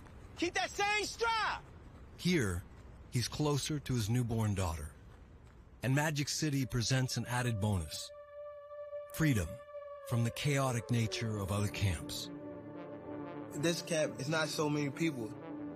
I think that's probably best for me right now. Just so we can focus on that one goal, is to knock Rolly out. So everybody on that same page. Come on, Tank, come on, Tank, come on, Tank.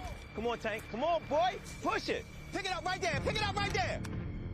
When the goal is not simply victory, but resolution by knockout, ill will isn't enough. Thus, the heightened intensity in camp. Turn it up, turn it up! There you go. This fight, you're going to have a good official in there. Because this is actually a fight. They don't like each other. That's it. You really can't train for Rolly. He's an awkward fighter. Push his ass! Push his ass! It's definitely dangerous. An unorthodox challenger like Romero, regardless of experience, is still capable of surprise.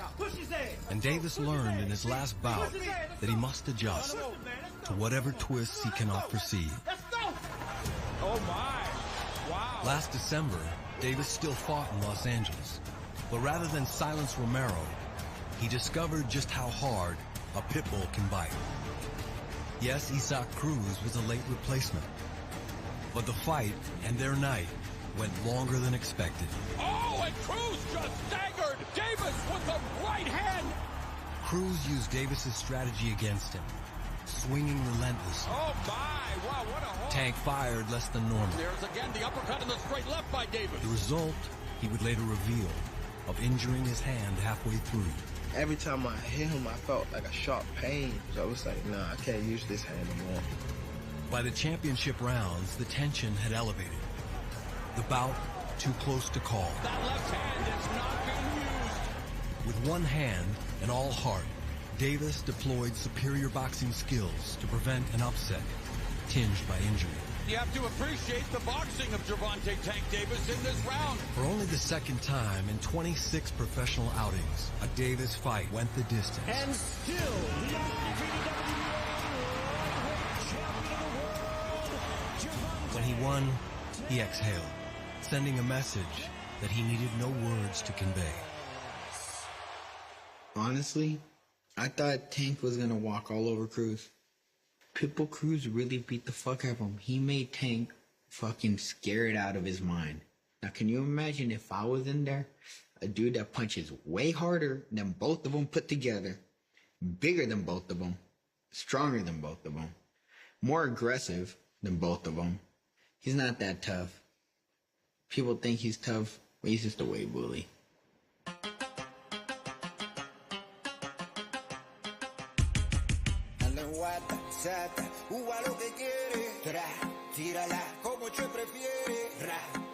Rolando Romero isn't afraid to say what he thinks. In fact, he prefers to tell anyone who will listen. If you don't get flatline, he puts on school. Absolutely. But this stream of consciousness reveals a deep streak of confidence that brought him to where he is today. Are you surprised to find yourself on a pay-per-view card with only 14 fights? Hell no. I feel like I'm always 10 steps ahead of everybody on everything. One day closer to being a world champion, dethrone that motherfucker. I want to be the greatest boxer of my era. And as simple as that.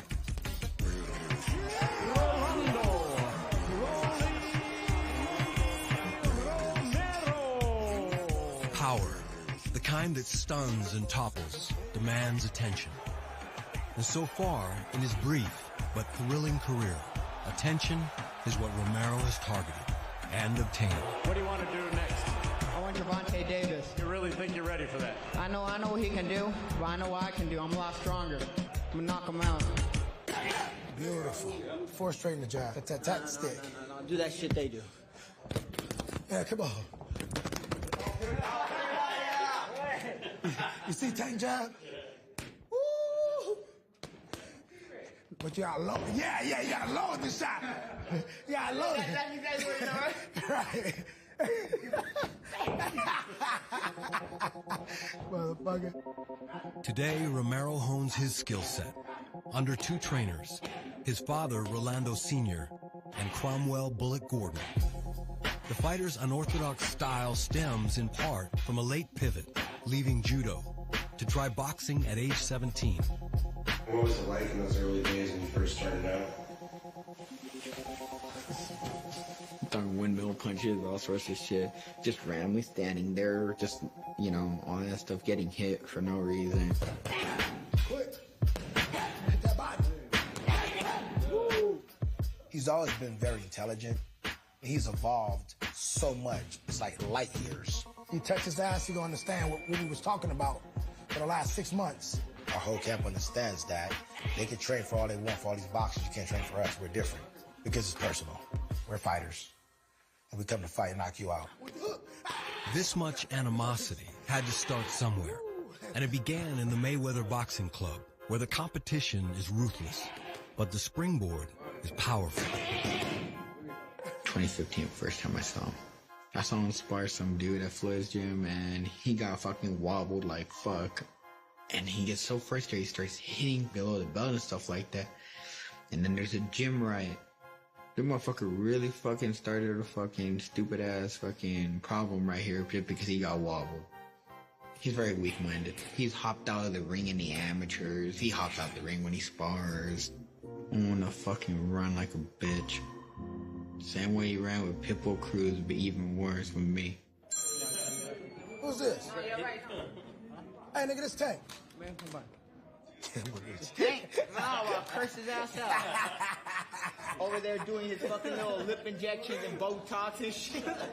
Motherfucker, I've never seen a gangster do but get fucking lip fillers and Botox. Lip fillers? He got lip fillers. No way. Motherfucker does lip fillers. I've never seen a gangster do that shit in my life. You gotta tell me he a gangster? He ain't no damn gangster. Boxing can be something of a mind game. The goal, get under an opponent's skin and perhaps get past their guard.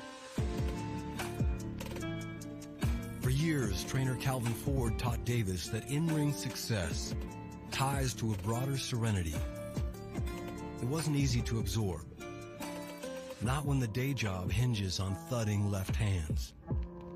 I used to hear Floyd voicing my, Calvin, he got to get more professional. He got to get more professional. I said, Floyd, he's doing the same thing you was doing when you was young. And then when I look at him now, it's like Tank's focus has been unreal. When I was coming up, Calvin he was that father figure. He'll let you make your own mistakes first so you can learn from them. Getting in trouble is just like, you outgrow it. You know what I mean? You don't want to always be in trouble or be in trouble at all. You know what I mean? So I think I'm more calmer now.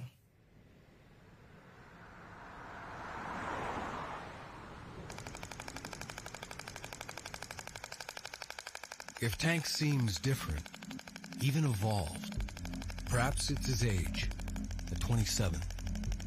Or maybe the close call against Cruz. Regardless, the no longer prodigy turns toward the future. You see like the Shakurs and the Richardson, they like coming up after me, so I'm like stuck in the middle, you know what I mean? So it's like I'm going to another generation. If I can work on my body and stay up to par, stay like a fresh car, I feel as though I could take this ride a long time. Longevity is definitely the key because I have kids now, 2 girls, so I gotta be around for them. Gotta be around for the younger generation that's coming after me. it's definitely about outlasting the game, for sure. I'm not a kid anymore. I'm taking my priorities serious. I'm maturing. I still got work to do, but we're coming together. You'll get some current and some warmth through that needle, so you can see that muscle's jumping right there. Yeah.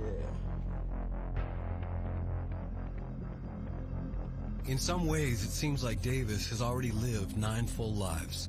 Trials long defined him, even while surrounded by Ford, other mentors, and what he needed, Zen. Come on, just 1, 2, that's what we doing. Throw this shit like you mean it. Come on. There you go. Come on, let's work with this shit. Good. There you go. Good. Okay. I felt that shit in my back like a nerve went in my back. What he been through and where he at, it takes a lot of balls to withstand all the stuff that he went through to be where he at now. Ooh, I ain't expect that. It's good money. And he amazing. He's definitely amazing. You can't stop. You can't. You no pausing. All up. All up. Let's go. Just keep going? Yep. No pause. Oh, I got this in the bag. Oh, you got it? Y'all hear him? He said he got this in the bag. We want to see y'all. I got 3, you stop. How much? 300. 3,000. All right, 3. Bet. That's a bet. You shouldn't do that. That's what he loved, yo. Somebody getting the money, they could give out. Can he make it work? He keeping up. That's his rim. Don't stop, Tank. Put him up there. Let's see get. Oh yeah. Come on. 3,000, baby. That's 3,000, man. Come on. 3,000, man. 3,000. Let's go.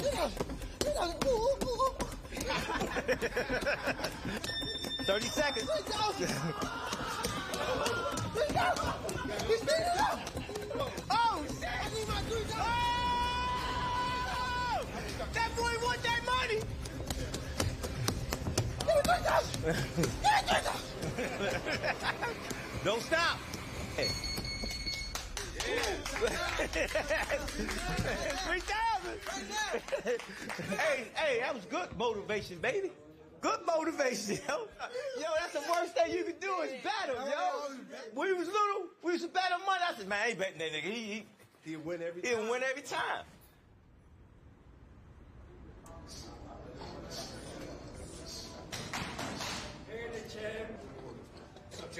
Hey, Jim. Hey, you gonna smoke some people today?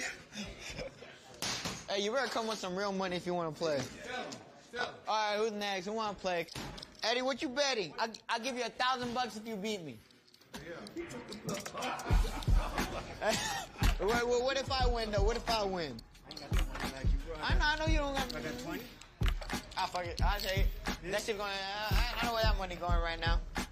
The connective tissue that makes Romero Rolly is the vicious competitiveness at his core. Hey, Eddie, go right there, wherever you want. Give me that $20 if you can. Good shit. Today, Rolly is putting on a clinic and collecting a little action on a children's game Here, move one of those. with some signature and typically dramatic stoppages. Throw me a T. Bob, go on. Out there. Thank you. Every single dollar I win off you is gonna go straight to my dad. Hey there, Mom. Romero's tally of triumphs highlights what's less obvious about his ascendance. For all the talk, he remains close to his humble roots and his tight-knit family, who raised him in North Las Vegas, so close and a world apart from where he lives today. Now, I'm gonna show you where I grew up. We lived in that one when I was born. We used to live right here. I moved out of here like 3-4 years ago. But I moved out just because I didn't want to live with my dad anymore, you know? I'm a grown man now, you know? But I mean, I don't have no problem with this area. It's calmed down a lot over the years. It's nowhere near as what it used to be. Like, the early 2000s, it was really bad. Like, people were shooting each other, like, every single day here. There's a homeless shelter right here. And there used to be a boxing gym right here, too. Golden Gloves Gym, that's where Floyd and all of them used to train. Floyd, Trinidad, Mike Tyson was there for a while. My dad, it was like walkable, so I'd go with my dad all the time when I was a kid. My dad used to box. If it wasn't for my dad, I really wouldn't be where I'm at today. Most of the great champions are father-son duos. I mean, not every fighter has that opportunity, you know, and ain't nobody gonna press you harder than your father. Especially your father who's obsessed with boxing, you know? Gotta warm it up a little bit right here. Good. The younger Romero didn't get that mouth from his old man. But Senior did instill a deeper lesson in strength, starting with his harrowing defection from Cuba. Ready? Go. Where he and a friend escaped by water, hoping to reach the American base at Guantanamo Bay. His story is tough. They swam from about 7 p.m. all the way to like 6 in the morning. My dad's friend couldn't swim anymore. And my dad tried to help him, but he drowned and died. Right around like dawn, see some signs in English and he knew he was in Guantanamo Bay. He was there for about 3 weeks. He said that the Americans treated him really, really good. And they flew him to Florida where his brother was. My dad left Miami after 4 months and in Vegas, and like literally right after he got here, he met my mother. Senior's sacrifice paid dividends. And alongside his new bride, Tiffany, they created the foundation for all to come. In junior high school, they would pick on him and I know. pick on him because he was shorty. That's right. Little. But I grew. I ate a lot. Yeah, you grew. He couldn't talk either. I still can't talk. What you mean? When you was little, I still get worse. It was worse when you was younger. Yeah. I really couldn't You don't speak. say, you can't even say nothing. I wish it stayed like that. We wouldn't be making as much money. Now you know. Now he talking, now that drive me completely crazy. Calls it like he sees it. But no, I like it. Now he wanna fight a big fight now. They both strong, they both punch, and they both crazy too. You understand? I don't know what wanna happen over there. I wish it's gonna be a good fight. I'm definitely excited to be back at the Barclays Center because I won my first title there. It's a great atmosphere there. I was 21, 22 when I first won my first title. I feel as though I'm comfortable now because I've been here for so long. You know what I mean? It's time to, grow up, become that young OG. Right now, the little situation that's going on with boxing, I feel as though they're sleeping on me, so it's time to wake them up. I'm really who I say I am, and who these people say I am. I'm really that, so I'm just waiting on my moment to show them. So I'm definitely like, they woke up a beast.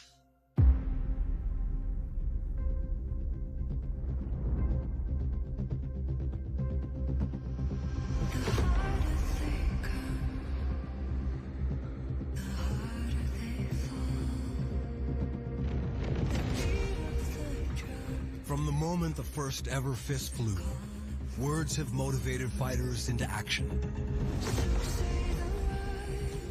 But it's one thing to spew insults and stoke fury, and another thing when those barbs manifest the intended moment. I knew at some point that we was gonna fight. He knows that he's about to be in some real shit. And it's time, finally, to shut up and fight. Rolando Romero got what he wanted. A second chance to upset Gervonta Davis. With all of Brooklyn and boxing watching. He got everything in the game, I got everything to lose, so try to knock Rolly out. On the verge of the next stage in his storied career, Davis is certain. His focus is sharpened. The risk he's assuming, necessary. If that's what it takes to shut a mouth that hasn't stopped yapping. We want to make him look bad, very bad. On the brink of a bout that could change everything, Romero is just as certain. I'm a bigger, stronger fighter. I'm living rent-free in that motherfucker's head. His hunger is real. His insults mere strategy to summon a larger stage. That is the crux of this upcoming clash at the Barclays Center. Was Davis lured into a career-altering mistake? Or did Romero talk his way into a beating? All the stuff we've been talking about, May 28th is his due date. He got to show. They'll fight for a reason that's as old as fighting. But what's at stake will impact two futures, far beyond the score to be settled.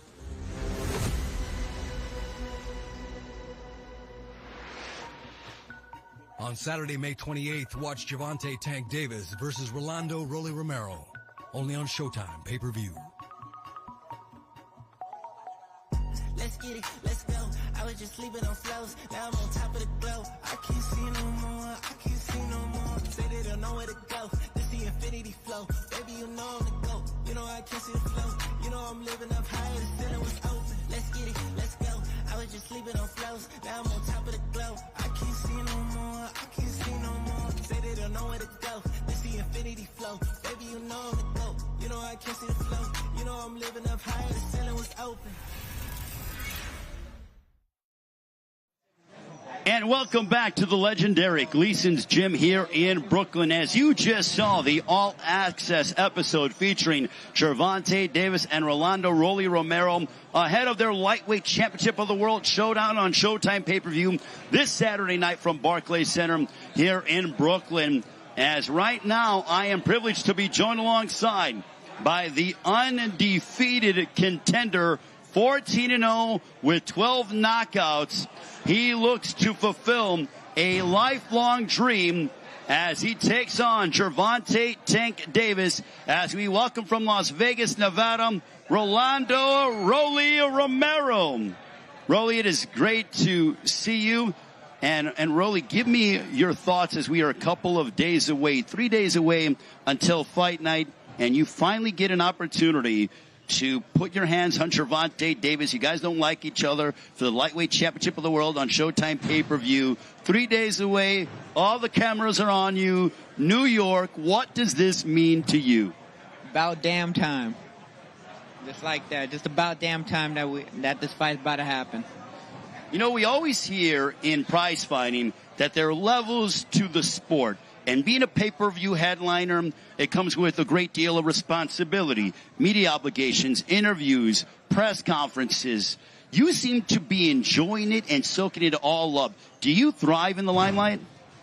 I love this shit. Like, I mean, if you don't like this shit, you don't like your fucking job. You know, you don't want to be a star. I want to be a star. I want to be the best fighter in my era, and I want to be a star. Is this the best you've ever felt in a training camp? You have Larry Wade, your head coach, your trainer, Bullet Cromwell, along with your father in your corner. We saw that you're very close to your family on All Access. But is this the best camp you've ever had? Of course. Every camp's the best camp I've ever had. So in your mind, what do you think is going to be the difference against Gervonta Davis on Saturday? Like during between... In the ring, what's going to be the difference? How are you going to be successful against Gervonta Davis? I mean, there's no way that I can't be successful. I mean, he's easy to hit, and I punch hard. Harder than everybody he's ever fought. I'm faster than everybody he's ever fought. I'm more explosive than everyone. I might actually be the most explosive fighter in boxing. You think so? In the history of boxing. In the history of boxing. I'm the most explosive fighter in the history of boxing. And he gets hit by everyone. Everyone that fights him is slow as hell, and he's slow as hell. So there's no reason why he shouldn't take one of these to his face. From your standpoint, your judo background, you started boxing only at age 17. You're 26 now. You haven't even been boxing for 10 years. But being at this level, does that go back to the fact of how great of an athlete you are, being from judo and being able to pick up boxing relatively quick? I think it just shows a lot more about my ring IQ than anything else, or my combat background, you know? Like, my combat IQ, you know? You have a 2.5 height advantage over Gervonta. Do you think your height will play a factor at all in the fight? I mean, it should. I mean, it's supposed to, no? I mean, I don't know. I see short people beat tall people all the time, but the height shouldn't be a problem. I mean, you're born with what you got, so, I mean, you gotta make the most of it. Do you think that you have been antagonizing him and been very vocal about your dislike and your disdain for him, do you think you've gotten into his head at all? I live rent-free in there. My whole team lives rent-free in there. And why do you say that? And not just his head, Calvin, all of them over there, we all live rent-free in their heads. And I don't know, I'm making him act a little irrational lately, no? I mean, he's acting different with me than he does with everybody else, no? In terms of what, though? Like getting involved in these verbal confrontations? Yeah, he doesn't really do that. I don't know. He has these, like, ups and downs. Like, he's been a little weird lately. Now he's been really quiet. I think he's scared. I think he's scared. I know he's scared. And you know that just based on your back and forth that you've been over the past couple press conferences. I mean, I could just tell he's scared. He's worried out of his mind. His legacy's about to end. You have supreme confidence coming into this fight. You proclaimed to me last week and throughout all of camp, it's going to be a one-round knockout. Do you still believe 3 days away that it's going to be such a short night on Saturday night on Showtime Pay-Per-View here at Barclays Center? I've been calling a first-round knockout for the last 4 years, so, yeah, we're going to keep going with that. He's going to knock down one round. You told Jim Gray last year, after your victory over Anthony Yiggett, that you wanted Gervonta Davis, and that was back in July of last year. July 17th. So you know the exact date. July 17th. Yeah, of course I know the date. So literally, it's almost like you manifested this. I've been manifesting this shit for, last 4 or 5 years. Honestly, the first time I laid my eyes on him, it was in 2015. And I knew it was going to happen that moment. And I wasn't even pro yet. I already knew. I already knew the fight was going to happen one day. So you guys knew that you were destined to be, inside the ring against one another. I don't know if he knew, but I knew for sure. How do you separate the emotional side and also focusing on the task at hand with your ring eye crew, UQ, and really dialing into your game plan? I don't really have emotion when I go into the ring. I don't really... People are like, oh, Rolly, you always angry. I'm not angry. I'm just focused. And that's how I get when I get focused. So I don't really see no need to be angry. I just don't get angry when I fight, or I'm not emotional when I fight. Now, this performance on Saturday, what would being able to say and hear Jimmy Lennon say, and the new lightweight champion of the world mean to you? It mean the world. It mean the world. What are you hoping to do to Gervonta Davis on Saturday night in a perfect world for Rolando Romero? Is it one punch? Is it a combination of punches? How does the fight end? One punch. So left hook is what you're saying? Anything. I knock him out with a damn jab. Any punch that land, gonna knock him out. And my last question to you, what are you hoping this performance signals to the rest of the lightweight division? I don't care about the lightweight division. The only thing on my mind right now is Gervonta Davis. Rolly, good luck. We'll allow you to work out here at Gleason's Gym here in Brooklyn. Rolando Rolly Romero is certainly one of the most unique personalities in boxing. Give it up for him, ladies and gentlemen. As he's undefeated, he challenges Gervonta Davis for the lightweight championship of the world. He's predicting a first-round knockout, even went as far as to say that he thinks a jab will put down Gervonta Davis. And my goodness, the trash talk continues, and certainly very entertaining. Rolando Rolly Romero certainly locked in ahead of his main event showdown against Gervonta Davis Saturday night on Showtime Pay-Per-View from Barclays Center.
You are watching the Rolando Romero workout ahead of his showdown against Gervonta Tank Davis, as we will talk with his adversary, the champion, Gervonta Davis, later on. You're watching the Showtime Sports social media page. This fight week has commenced here in Brooklyn. Barclays Center will be the home of Tank and Rolly on Saturday night. And just to give you an idea from my perspective, to me, Rolando Romero is certainly a unique personality. He gives me very much a Ricardo Mayorga vibes. But the thing is, Rolly doesn't smoke cigarettes compared to that of Mayorga. But when it comes to how brash and confident he is Rolly, similar to that of Mayorga, along with the punches from unorthodox angles. He's athletic and physical, and he believes that he will knock out Gervonta Davis in one round and thus becoming the lightweight champion of the world. I'm sure Gervonta Davis has other plans, but there is certainly bad blood between the two. Davis with a knockout percentage of over 92%. Romero with an 85% knockout percentage. Based on the numbers, one would gather that it will not go the distance on Saturday night on this Memorial Day weekend here in Brooklyn.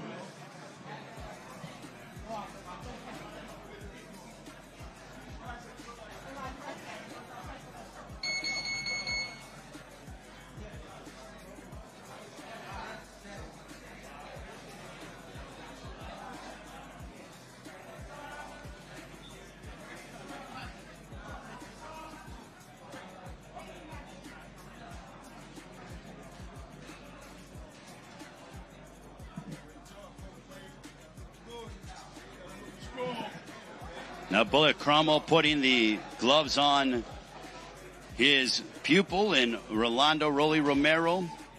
Also, Larry Wade, strength and conditioning coach, has been helping him prepare for his matchup, along with Rolly's father that you saw well documented on All Access. Rolly Romero looks in outstanding physical shape. My goodness, his biceps are absolutely bulging. And this is the best in shape we've ever seen Rolly Romero heading into a prize fight.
He literally put on his gloves for one punch, threw a left hook, and says, that's it. Talk about theatrics and game planning. I want to come over here real quick. Rolly, you literally gloved up to throw one punch. Is this a part of your mind games, theatrics, or tell me about your reasoning? I had to make sure my hands were good. Okay. I had to make sure my hands were good. Y'all want to see more? Y'all gotta buy the fucking pay-per-view, just like that. Let's look over here at the camera. So what are you saying? Y'all want to see more? Y'all gotta buy a pay-per-view. May 28th, Gervonta Davis get knocked the fuck out. He's Rolly. I mean, I think that's just your personality. One, you literally gloved up for about 5 minutes and you threw a left hook and said that's it. That's all it needs to be. Great job, champ. All right. This is the fight. Oh, well. All right, Rolly Romero, ladies and gentlemen. That's all the training we needed. All the fucking training we needed right there. All right, Rolando Rolly Romero threw a left hook and said that was it when it comes to his workout here. Certainly Rolly.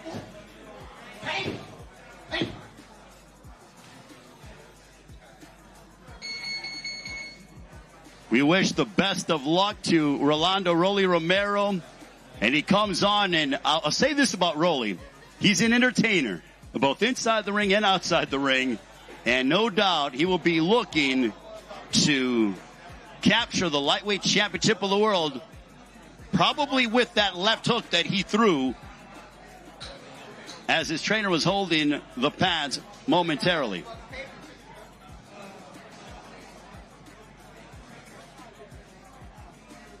Don't forget, Rolly Romero takes on Gervonta Tank Davis for the lightweight championship of the world this Saturday on Showtime Pay-Per-View from Barclays Center in Brooklyn.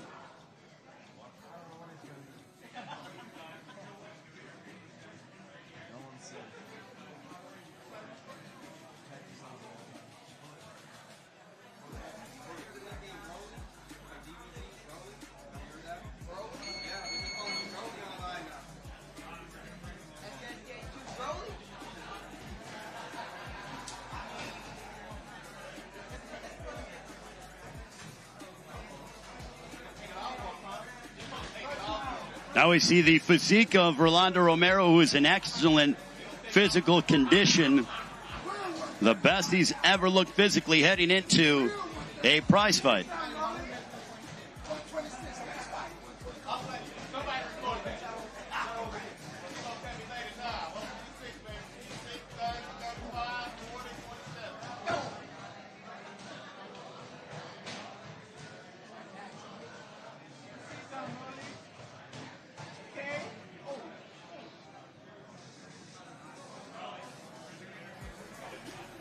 So we wish Rolando Romero all the best of luck, and now he will go ahead and meet with the media that is in attendance here at the legendary Gleason's Gym in Brooklyn. Well, a lot of things to sort of decompress from the conversation that I had with Rolando Romero. One, he's certainly very unique, and I would even say he's a polarizing figure in prize fighting, but one thing that I took away from the body language and the eyes of Rolly Romero is when he walked in here and the cameras were all on him, he looked around and he was soaking it all in. He does not seem to be intimidated by the moment. Gervonta Davis, he has been fighting on Showtime Pay-Per-View for quite some time, the past several years. Now, the fact that here he is, that Rolly Romero in his first pay-per-view headlining opportunity, taking on a guy who they don't like each other. They've had this beef between one another for the past several years. And now we will see that beef settled inside the ring on Saturday from Barclays Center in Brooklyn. But I visited with Rolly Romero last week. That you saw, it was last Tuesday in Las Vegas at the Mayweather Boxing Club. And Rolly told me, I'm going to knock him out in one round. I asked him today, moments ago, are you sticking with that prediction? And he doubled down on it. He said, I'm going to knock him out. And I asked him if he's thought about a punch or a sequence. Is it going to be a bevy of punches? Is it going to be one singular punch? He goes, I can knock him out with my jab. That's how confident Rolando Romero is heading into this prize fight against Gervonta Tank Davis. He even said that he feels like he is living rent-free in the head of Gervonta Davis. Now, we're going to talk with Tank later on over the next few moments, and I want to get Tank's thoughts on, Rolly's prediction of a first-round knockout. Look, Gervonta Davis is the favorite coming into this fight, but one cannot shy away from the fact that both men are heavy hitters. Obviously, Gervonta Davis is one of the heaviest hitters in all of prize fighting, probably one of the most, if not the most destructive puncher in the sport, with a knockout percentage of 92%. But if you look at the resume of Rolando Romero, from a number standpoint, his knockout percentage is over 85%. He's coming off of a 7th-round TKO over one Anthony Yiggett. But Rolando Romero, 26 years of age, from Las Vegas. He turned to boxing at age 17. Originally, he was involved in judo. Then he got into boxing at 17 and sort of was able to fly through the ranks. And now he has this major opportunity. After the win over Anthony Yiggett, back on July 17th, which he educated me on, exactly the date, he told Jim Gray from Showtime, he goes, I want Gervonta Tank Davis.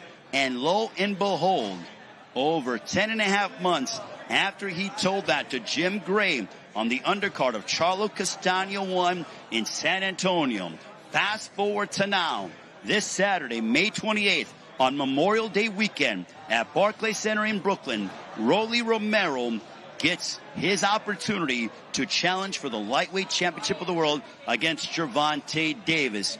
Certainly he is an unorthodox fighter. He's not your stereotypical prize fighter. He does things his way. He sort of marches to the beat of his own drum. But that's what makes Rolly who he is.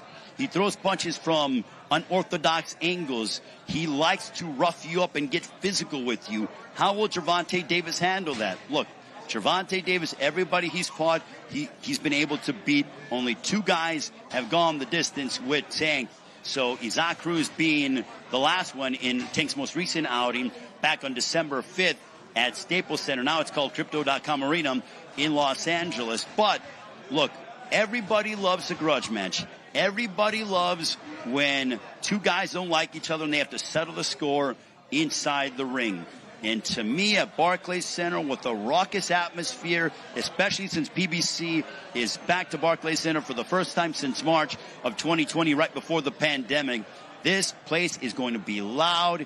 It is going to be very boisterous.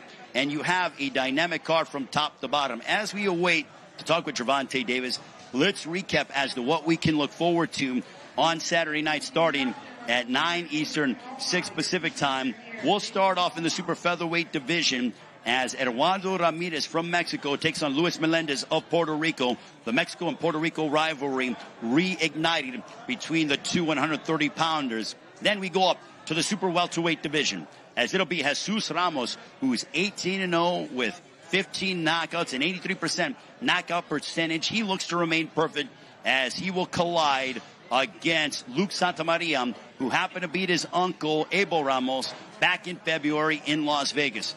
Co-main event, going to be a compelling matchup, and after hearing the comments of Gary Spike O'Sullivan, it gets me that much more excited for this matchup, as Gary Spike O'Sullivan, 37 years of age, 31-4, with 21 knockouts from Cork, Ireland, told me in his first world title opportunity, I'm going to do something that Canelo Alvarez could not do to Erislandy Lara, and I'm going to knock him out. When they asked Lara, who's a 2-division world champion, fresh off of a win over Thomas Lamana last May in Southern California, he said, look, a lot of guys have had those same sentiments, and they have failed. We will see on Saturday night. And when I asked Lara if he's successful on Saturday, if he feels a performance and a win over Gary Spike O'Sullivan will sort of bring in some higher, more profile names, some higher, more bigger names, will that be the case? And he said, look, I just got to do my job, and then I will be able to see what happens from there. But do I want the big names at 54 and 60? Absolutely. But they don't want to fight me. I'm tired of mentioning names. We'll see if the performance from Erislandy Lara, if he's successful on Saturday, will bring out some of those elite names that he so covets. And then in our main event of the evening, Gervonta Davis and Rolando Romero clash head-to-head in the center of Barclays Center here in Brooklyn. We're at the legendary Gleason's Gym here in New York, a gym that has been the home to over 130-plus world champions as they have prepared for prize fights. And today it is the home of Premier Boxing Champions and Mayweather Promotions and TGB Promotions, as Gervonta Davis and Rolando Romero. We are 3 days away from their lightweight showdown on Showtime Pay-Per-View, 9 Eastern, 6 Pacific time.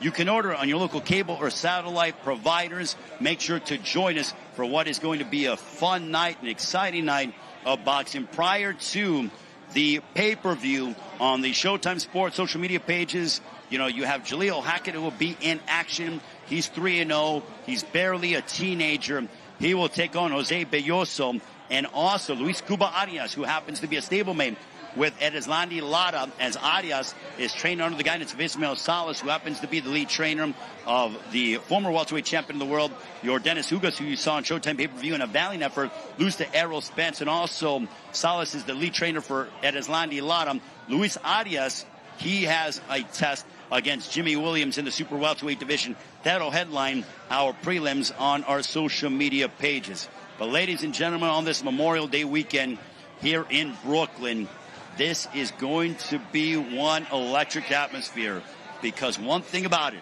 grudge matches, they certainly can provide a lot of fireworks. Verbally, they've been jousting, going back and forth. You heard Rolly say, I'm going to knock him out in the first round. I think that he doesn't want to fight me. I think I've gotten into his head. I'm living in his head rent-free. So Rolly is very confident. I would even say supremely confident. But he is focused coming in to this matchup against Gervonta Davis. Rolly is a massive underdog coming into this fight. But to me, Rolly thrives on that. He loves the limelight. He loves the attention. He loves the fact that his name is on the marquee here at Barclays Center in this, his first pay-per-view main event. It's special for a prize fighter when you have that ability to go ahead and create history and make a lifelong dream become a reality. It was interesting when we were watching the All Access documentary, episode 1, that you can watch right now or after the workouts are over, right here on the Showtime Sports YouTube page, is that Rolly's father, who he's very close with, he goes, look, you know, I know that my son likes to talk a lot. He goes, but guess what? And Rolly even said, he goes, well, my big mouth has gotten me these big paydays. Rolly understands that it's show business. But here's the thing about Rolly Romero, because I've known him for quite some time, is that it's genuine. It's not in act, in my opinion. That's who he truly is. Rolly Romero is one of the most unique personalities that we've seen in boxing in quite some time. And like I said, in terms of classifying him and relating him to any other fighter, the only name that comes to mind is that of Ricardo Mayorga, who happens to be from Nicaragua, who fought well over 10, 15 years ago and sort of was that jester. He was, he tried to get in the minds of the likes of Oscar De La Hoya and Felix Trinidad. You know, had some tremendous wins over the course of his career as well. I believe he beat Vernon Forrest, if I'm correct, the late great Vernon Forrest, something that it was very tough to be able to do because Vernon Forrest was at the top of his game. But when you look at Rolando Romero, a massive underdog, somebody that people, I would say, the public could be underestimating. You cannot underestimate Rolly Romero. This guy's in shape. This guy's determined. This guy is coming to try to go ahead and change his life, and he could do it on one night. There is confidence. There's a belief. I talked with his trainer, Bullet Cromwell, last week, and they believe as a consensus that, yes, Rolly Romero will knock out Gervonta Davis in the first round. Again, that's what they said. Will it be done? We will find out on Showtime Pay-Per-View. We're just kicking off Fight Week here in Brooklyn. Tomorrow, the final press conference. If you thought what you just heard from Rolly Romero is something, wait until you hear the press conference tomorrow with Gervonta Davis and Rolando Romero, as they will be on stage at the same time. Showtime Championship Boxing Zone, Brian Custer will be handling the hosting duties on that. Then on Friday, it'll be the weigh-in. And I will tell you, I've been to so many weigh-ins, and there is nothing like a weigh-in before a big prize fight, especially when tensions are high. That final stare-down is going to be something special. And then on Saturday night, the main event, Gervonta Davis, Rolando Romero for the lightweight championship of the world from Barclays Center here in Brooklyn. And the Northeast certainly talking about it. The world is intrigued by this matchup because literally anything could happen.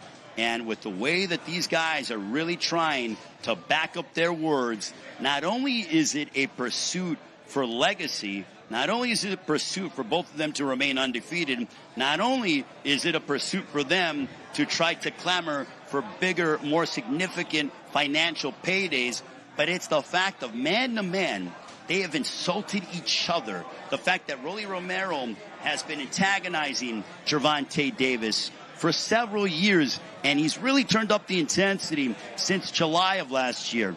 And I can't remember anybody trying to get in the head of Gervonta Davis like Rolando Romero has tried to do.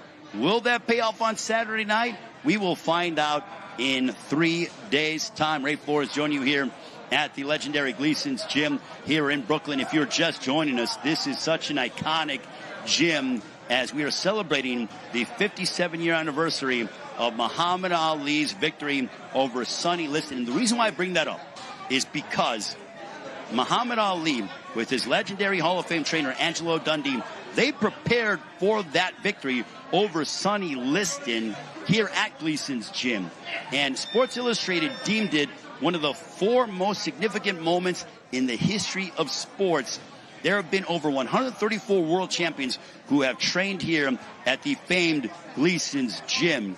You know, you have the likes of not only the greatest of all time, Muhammad Ali, but you also have Roberto Duran, Manos de Pierda from Panama.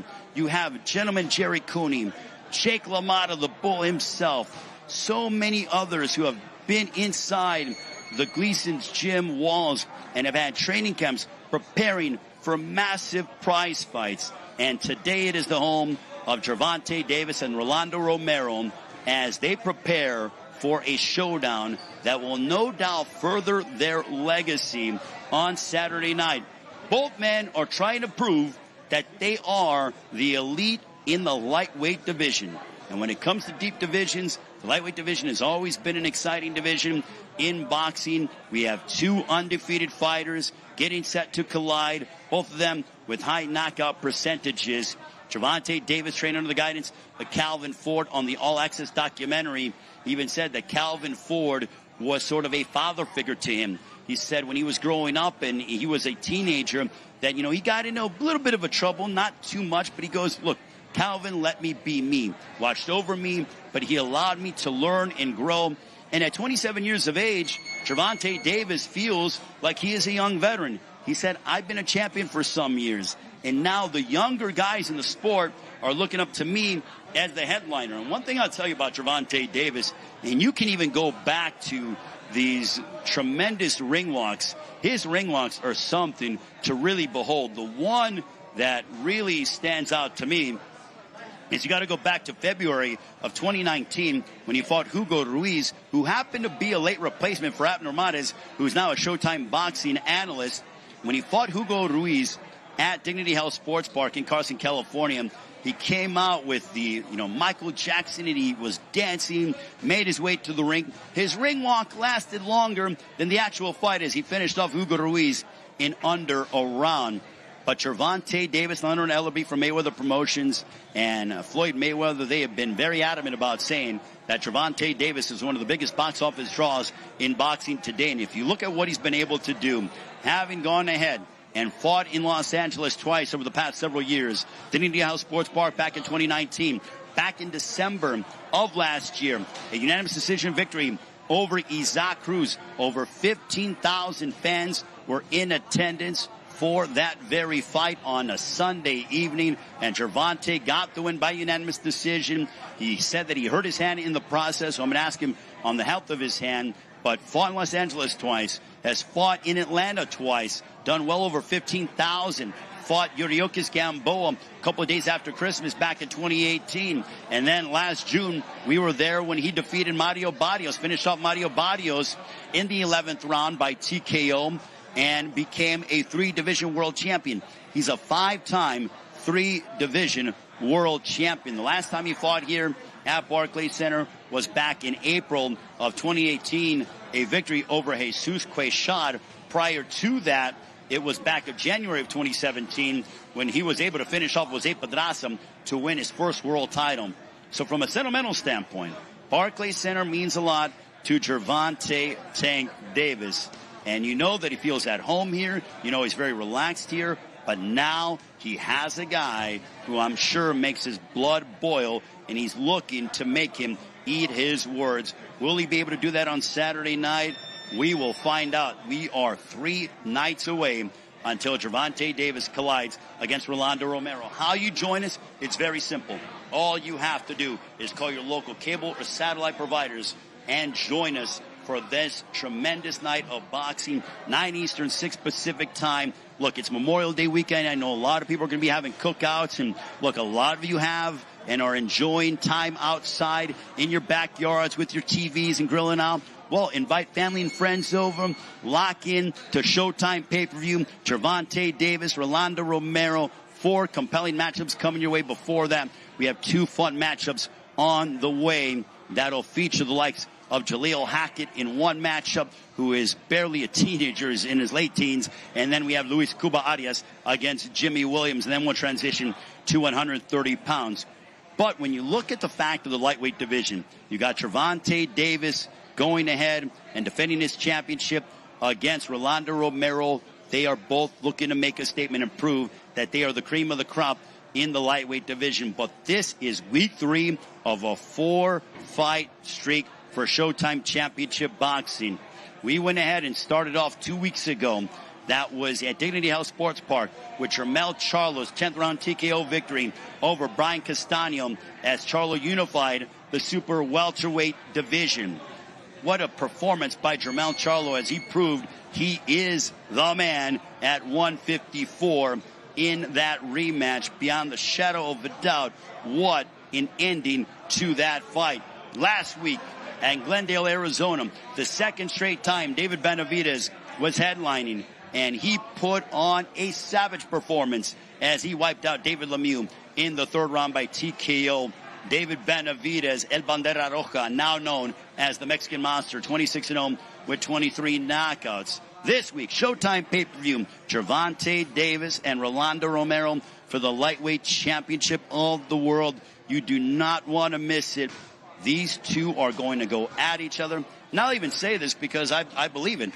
We need to have a pillow and a blanket ringside because someone is going to be put to sleep, and I think it's going to be a firefight for as long as it lasts. Next week, we'll be in Minneapolis, Minnesota at the Armory, as you will see none other than Stephen Fulton from Philadelphia, PA, put his Super Bantamweight Championship of the World on the line against the always aggressive and exciting Daniel Roman.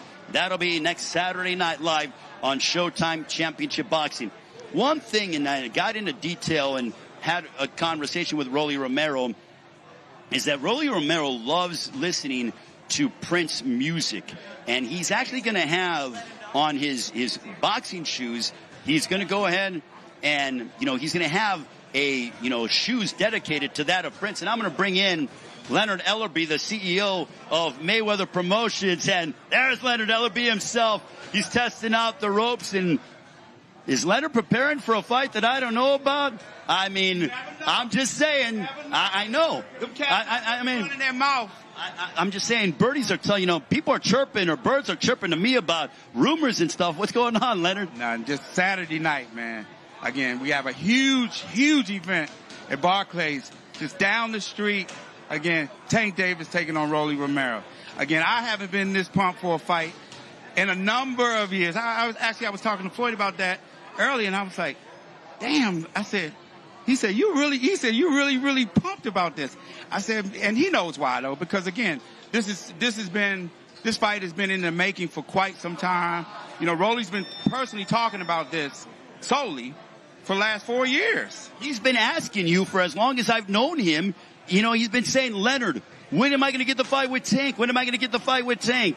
And now, lo and behold, he's 3 days away until that fight taking place. Yeah, and you're exactly right. And that's what me and Floyd were talking about earlier. He says, I can remember like 4 years ago that he's been asking him. And he's like, Rolly must see something that most of the fans who have picked against him, he sees something and he's going to lay it all on the line come Saturday night. And he's going to go in there with the mindset that he's that guy. Leonard, the one thing that you have, being around you for so long and learning and just being, hearing your knowledge, your immense knowledge, being a part of the biggest events in the history of the sport, is you always say to me, there are levels to this game. And under the lights, it's different. But when I look at Rolando Romero, when he came in here with all the cameras around him, he was soaking it all in. He thrives in the limelight. Do you think that'll be to his benefit on Saturday? Of course. Anytime, it'll be different come Saturday night in front of the thousands and thousands of fans who will be inside the arena. When I say different, meaning that obviously we're in Gleason's gym. So, he has had a terrific camp. And you got to remember, this is something he's been begging for. So when you've been begging somebody for something, obviously this is what you want. He wants all that smoke. Have you ever seen Gervonta Davis this mad towards anybody? Because Gervonta's he's a really reserved guy. He's kind of quiet. He goes out there and has dynamite in both ends and finishes you off. I've never seen him have this sort of disdain for an opponent. And I can honestly agree with you on that. But I think for Tank, it's not personal, but it's more of like, put some respect on my fucking name. You know what I mean? And so with that being said, everywhere, Rolly has been, he's let the whole world know that he gonna clip Tank. He said he gonna get him out of there. In 1 round. He said 1 round. He's been very adamant about that. So you know how Rolly's coming. It ain't no secret how he's coming. So again, with Tank, Tank's one of the best fighters in the world. Hands down. He has all the skills. I can't think of many fighters that have more skills than he does. He knows what's at stake, and he's just looking to go in there and make a big statement and to show Rolly that you're not on my level. I've been doing this. I'm the top guy, and this is why I'm the top guy. Are you glad to bring Gervonta back to Barclays Center? This is the site when he won his first world title over Jose Pedraza back on January 14, 2017. You've taken him everywhere. Baltimore, Atlanta twice, LA twice. Jam-packed houses everywhere he goes. The UK, London of all places. Yep. Yeah. Again, this is where it all started at. And I remember that feeling when that night when me and Floyd were sitting there and he comes out because he's in the co-main with Badu and DeGale. And, you got 2 guys, one from Switzerland and one from the UK. So clearly, both terrific fighters. But the fans didn't come to see them. You know what I mean? Even though that was the main event. And then when Tank came out, it was just like the place was on fire. I mean, the energy in there, and it was just like, it's like New York is his home. They love Tank here. They love Tank here. And they have every reason to. And, I chose to come to New York because for that exact reason.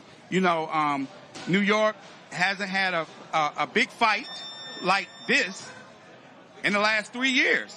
They've had some very good fights, but this fight is going to top them all because there will not be, when I say there will not be 1 seat available in the house, and the fire marshal is going to be at the door on Saturday night, and you're going to see hundreds of fans outside pissed off because they can't get in because they waited to the last minute and thought they was going to be able to walk up and get a cheap ticket and get in. It ain't happening. Well, not only for fans, but I'm sure you are getting inundated. I asked you last week, but now we're in fight week. I'm sure celebrities and athletes, I'm sure the demand has to be through the roof right now. Damn near every NBA player has called me. And I'm not joking. And Floyd has told me the same thing, that he's gotten so many calls from celebrities around the world, again, because a lot of people come to New York anyway, and it's the holiday weekend. So again, it's going to be a star-studded event. And again, we're just excited because that's what we do. Well, not only that, but Leonard, the undercard, I think, is going to be sensational. And a fight that I like is Jesus Ramos, who's 21 years of age, taking on Luke Santamaria, who's 24. You also got a Mexico against Puerto Rico rivalry. Erislandy Lara, Spike O'Sullivan. Look, all 3 of these fights certainly bring entertainment value. Exactly. And when you look at Ramos, he's going to be looking to get some get back at Luke because he beat Abel. Abel Ramos, his uncle. And, so that's going to be a very, very good fight. You know, and I was just saying about when has Spike O'Sullivan never been in an entertaining fight? I'll tell you what Spike O'Sullivan told me, and it actually raised some eyebrows, and I asked Erislandy Lara about it. He said he's going to be the first man to knock out Erislandy Lara, something that Canelo couldn't do. And you know what? The fans going to have to tune in to see, because one thing I do know, over the last year, we have a number of upsets from highly skilled fighters. We just, a couple weeks ago, the #1 pound-for-pound king in the sport, he just took an L. So anything is possible in this sport. And that's why I'm really, really excited. We have a terrific card from top to bottom. I got two of my young guns that are fighting on the undercard. You know, I love Jaleel Hackett. I think he's fantastic to watch. He's 3-0, and he's barely a teenager. Yes, he is. You know, and he's from where I'm from, Washington, D.C., and, you know, he's a terrific young fighter. He just graduated high school. He comes from a great family. His dad is a terrific trainer.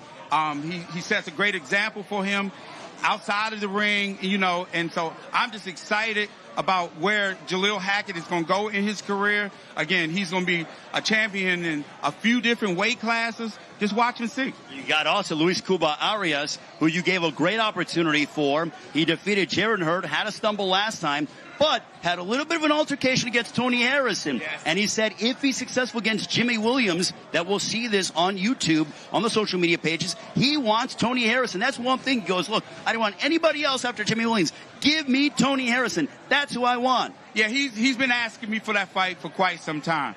Tony's just coming off of a terrific performance on the Lubin Fundora card. You know, I was really, really impressed by what he was able to do. And I think that's a great fight. You know, I think it's a great fight. I don't want to jump the gun with any of that because I don't know what Tony has planned. But Arias has definitely been bugging me about wanting to fight Harrison. So we just see what the future holds. My final question to you, Leonard, and we appreciate the time as always, your knowledge, your expertise when it comes to being a part. I mean, you've done this crossing the world with Floyd over and over and over again. But the winner of Gervonta Davis and Rolando Romero, in your opinion, if they win in decisive fashion, which I do believe that'll be the case, one side or the other, do you think that cements their status as being the best lightweight in the world? No doubt, because I'm just being honest. I know people will say, what are you talking about? Haney and Kambosos are fighting for all the belts and this and that. That's true, and both of them are terrific fighters. But at the end of the day, we know all roads come through over this way. So, you know, the winner of Saturday night is going to be that guy. If imagine this. If Rolly Romero pulls off the upset, who is everybody going to be trying to fight?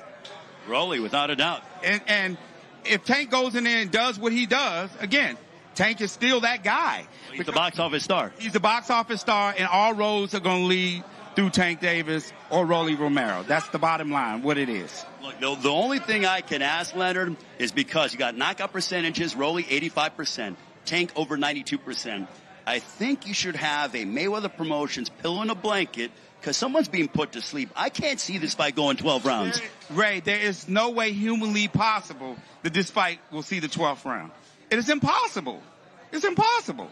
These guys are going to be throwing bombs from the onset. And again, we all know there was a very, very, very great fight many, many, many years ago between two warriors.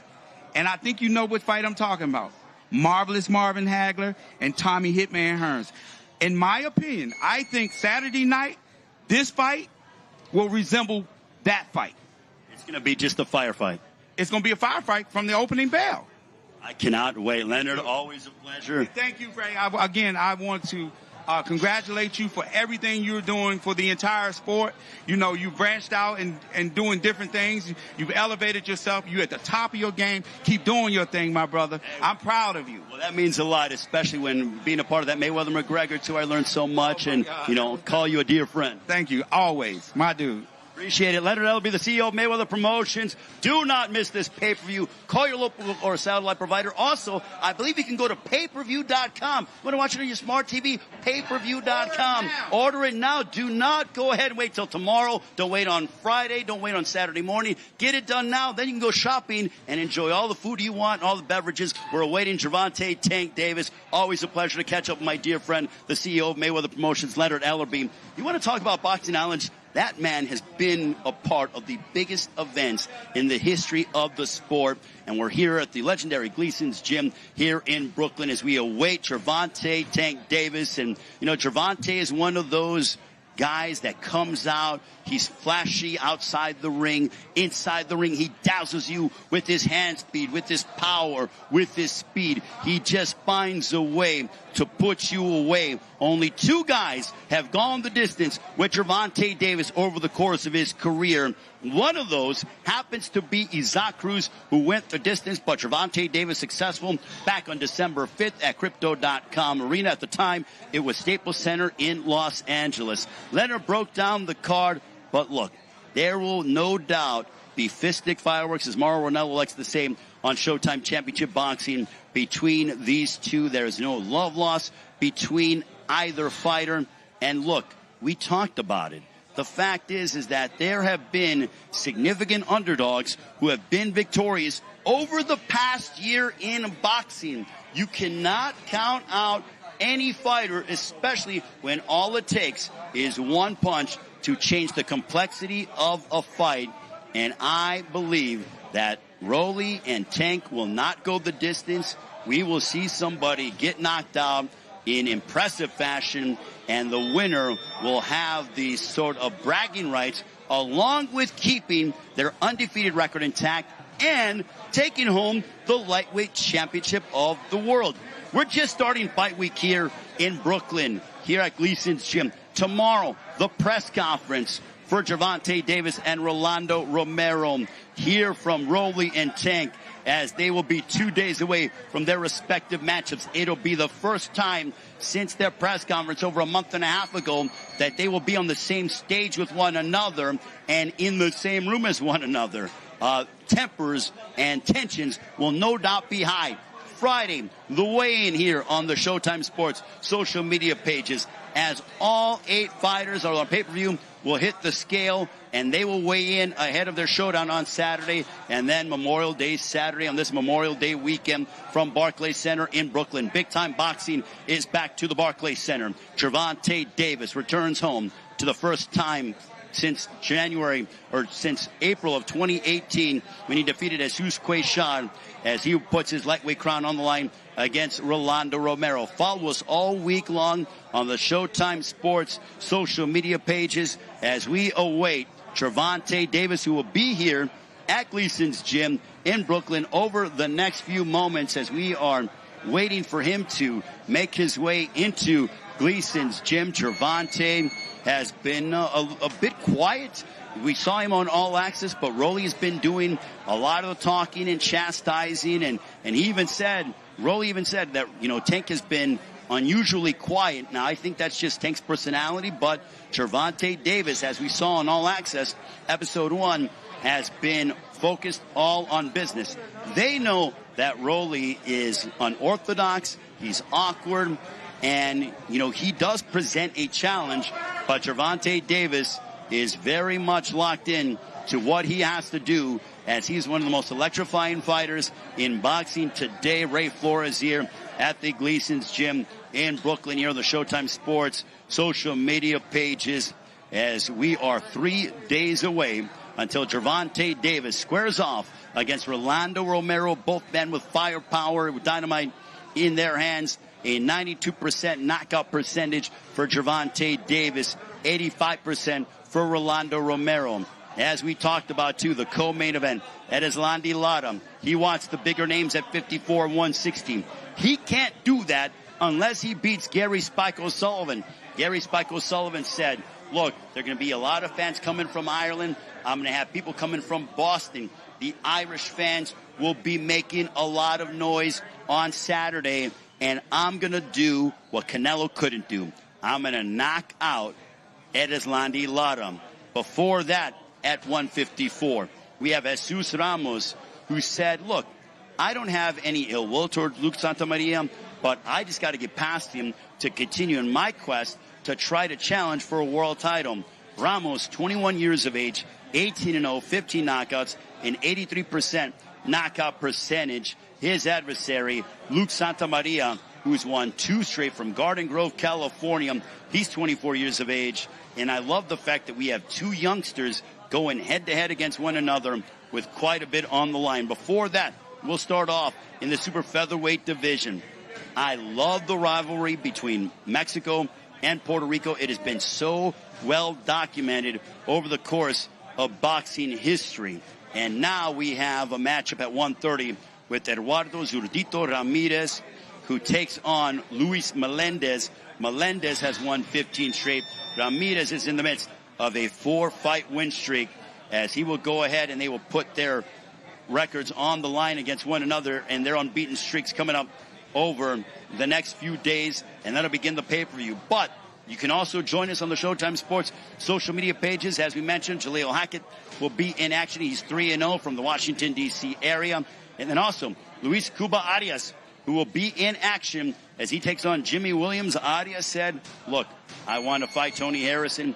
That's what's on my mind, but I got to get past Jimmy Williams. Luis Arias now training under the guidance of Ismael Salas. Don't forget, ladies and gentlemen, be a part of the pay-per-view. Gervonta Davis and Rolando Romero this Saturday on Showtime Pay-Per-View, 9 Eastern, 6 Pacific time. Ordered on your local cable or satellite providers, or go ahead to payperview.com and be a part of this tremendous night of boxing on this Memorial Day weekend. It is a 3-day weekend here in the United States, and both guys are looking to put on something very special. And being inside the arena at Barclays Center many times, I probably have attended well over a dozen events at Barclays Center, probably even more than that when it comes to a boxing standpoint. That electricity in that building is something special, and you at home are going to be delighted by what you see. Leonard Ellaby said he believes this will be sort of Hagler-Hearns-esque. I expect it to be dynamic, maybe half a round of a feeling-out process, if that. And then they are going to go at it and let the leather fly and go toe-to-toe, mano-a-mano, inside the ring at Barclays Center in Brooklyn. Follow us on social media at Showtime Boxing, also at Premier Boxing, also at Mayweather Promo, also at TGB Promotions, all the social media entities, all the promotions that are involved in Saturday night's event. Next week, we will be in Minneapolis in the Twin Cities at the Armory as Stephen Fulton, who makes his return to the ring after he defeated Brandon Figueroa back on Thanksgiving weekend. His challenger on next Saturday night, June 4th, will be none other than Daniel Roman, and that one is going to be an exciting matchup in the Super Bantamweight division. That'll conclude 4 straight weeks of Showtime Championship Boxing. I'll even further it. July 9th, Showtime Championship Boxing returns. Will be at the Alamo Dome in San Antonio, Texas, as the new featherweight champion of the world, Mark Magsayo, defends his championship as he will take on Ray Vargas. It'll be the rivalry renewed of the Philippines against Mexico, as Mark Magsayo defeated the very determined Gary Russell Jr., ripping the title away from Gary Russell back in January in Atlantic City, New Jersey. And also, speaking of the Russell family, while we have some time, our thoughts and prayers go out to all of the Russells. Gary Russell, his brother Antoine Russell, Gary Russell, they have a beautiful family, but the father of Gary Russell Jr., the former WBC featherweight champion of the world, passed away earlier this week. So our thoughts and prayers go out to the entire Russell family. I was so fortunate and blessed to have many conversations with Gary Russell Sr., and no doubt he was the leader of that family.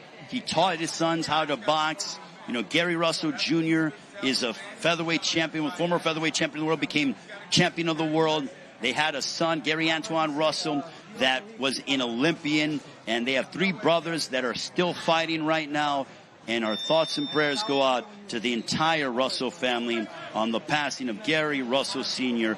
as he passed away earlier this week. And the sport will never be the same for what Gary Russell Sr. was able to contribute, especially in the Washington, D.C. area. So our thoughts and prayers go out to the entire Russell family. And speaking of the D.C. area, we are awaiting Baltimore zone Gervonta Tank Davis, as he matches up against Rolando Romero this upcoming Saturday night on Showtime Pay-Per-View from Barclays Center in Brooklyn. It is going to be a night that you want to be a part of because they are going to try to go just head on towards one another. Forget about the pleasantries. Forget about this being, it may be a boxing match for half a round, but this is a fight. This is a matchup between two guys that don't like each other. This is a matchup between two guys that have professed their disdain for one another. Rolly has said, I'm going to knock him out in one round. Gervonta said he's doing all that talking. He's going to have to back it up on Saturday night at Barclays Center in Brooklyn. We will find out, and we can watch it all live on Showtime Pay-Per-View. It's being promoted by Mayweather Promotions, presented by Premier Boxing Champions, and also promoted by TGB Promotions. But what a start to the summer it has been for Showtime Championship Boxing. And I'll even say what a spring it has been, because you think about it, we started off the spring, if you really think about it, with Erickson Lubin going head-to-head against Sebastian Fundora. That fight was pandemonium. That was in Las Vegas. And then 1 week later, we followed it up with nearly 40,000 fans with Errol Spence Jr. stopping your Dennis Ugas in what was a tremendous battle. Also, Isaac Cruz returned to the ring as he went ahead and looked tremendous against Yuriokis Gamboa. So what a night that was at AT&T Stadium in Arlington, Texas. And then we followed it up with the likes of Jermell Charlo as he wiped out Brian Castaño in the 10th round to become the unified super welterweight champion of the world last week. What a performance by David Benavidez as he finished off David Lemieux in the 3rd round in Glendale, Arizona. Just an absolutely mesmerizing and a savage performance by David Benavidez. Samson Lukowicz said in the post-fight press conference that he believes David Benavidez will return to the ring in November against 3 potential names. And I like hearing all those 3 names. He said Jermall Charlo. He also talked about David Morrell. Morrell's actually going to be in action next week on the co-main event. And then he also mentioned Caleb Plant. He said one of those 3 is who David Benavidez wants to fight in November potentially. Now we're here for Gervonta Davis and Rolando Romero on Showtime Pay-Per-View here at Barclays Center next week. Stephen Fulton and also Daniel Roman as we are awaiting Gervonta Tank Davis as he will make his way inside the ring and he will talk with us, and I will get his thoughts on his upcoming matchup against Rolando Romero. And I'm looking forward to having a comprehensive breakdown and really going to ask Tank about the first round prediction that Rolly has over him. The fact that Rolly said, I can knock him out even with a jab. Those are without a doubt fighting words. And I believe we have Gervonta Tank Davis, who is now in the building here at the legendary famed Gleason's Gym here in Brooklyn, as we have the lightweight champion of the world, 26-0, 24 knockouts. One of the most electrifying fighters in boxing today. The box office star. Here is Gervonta Tank Davis. Great to see Tank. Gervonta, it is great to see you. You are headlining here at Barclays Center. Back here since April of 2018. You won your first world title here back in January of 2017 over Jose Pedraza. What does it mean for you to be fighting back here at Barclays Center? It means a lot, you know, just the atmosphere that's, you know what I mean, that's here in New York and things like that. It's a great city. I wouldn't have to fight nowhere else but New York City, you know. I'm grateful to be able to have a great fan base in New York, and I'm excited, man. We're excited as well, and you know what? I've never seen anybody antagonize you and try to, you know, play these mental games with you compared to that of Rolly Romero. Can you tell me, is this the most emotional fight that you've ever dealt with in your career? Nah, I'm not emotional. At first I was when we first was going to fight, but now it's just like he showed me that he a hype job. He's trying to hype himself up to get himself into the fight. I believe. I don't think that he's really like the way how he acting right now. It just I don't know. It feel like it's a fake. That's what it is. He's just happy to be at this point of view. He ain't never had cameras in his face. You could tell. So you don't believe, because he told me when I asked him last week and I asked him today, I said, are you sticking with your prediction? And he said yes.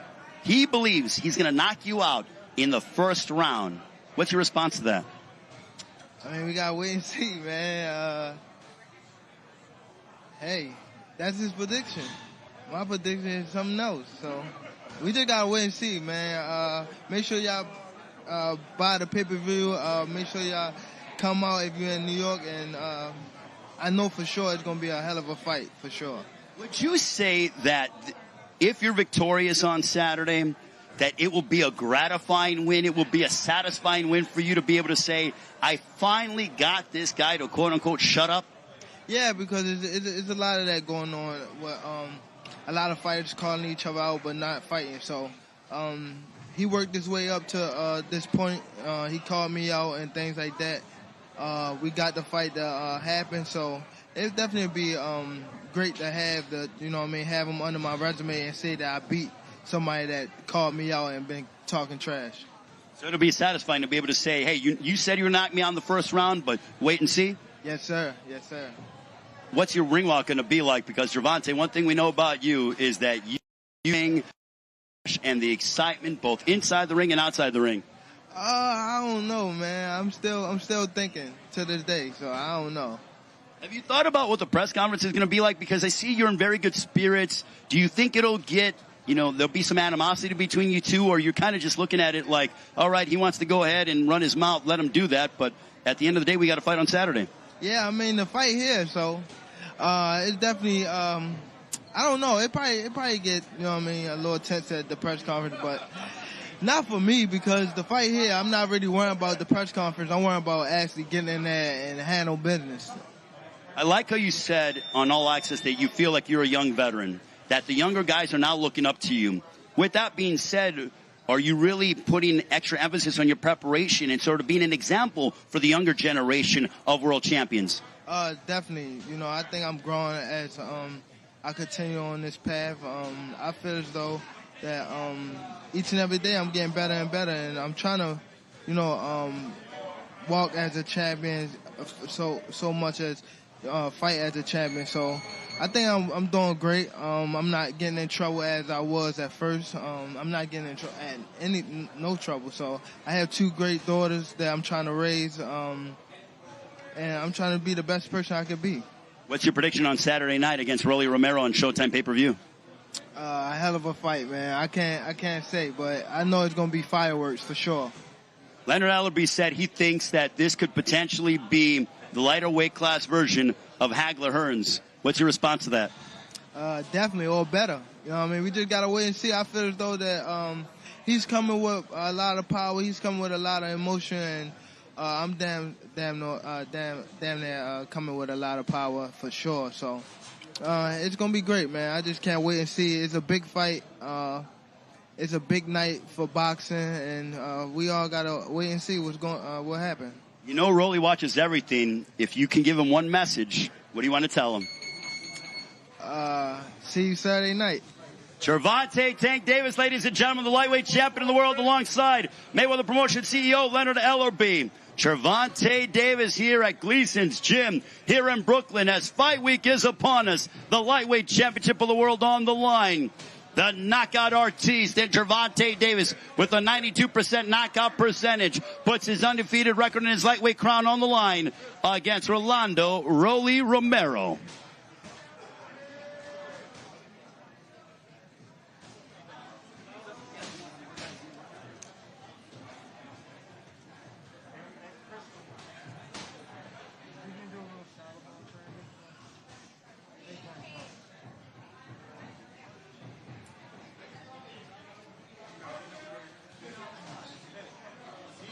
So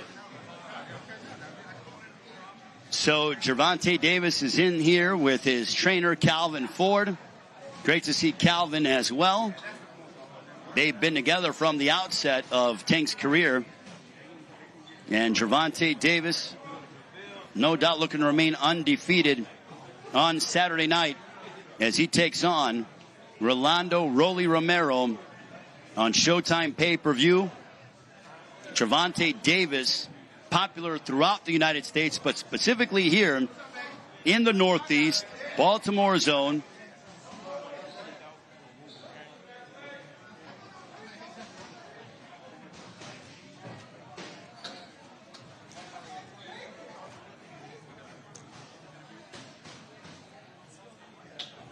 And Gervonta Davis talking with Leonard Ellerby of Mayweather Promotions and Calvin Ford as they are thinking about having a conversation, finalizing preparation for their showdown against Rolando Romero.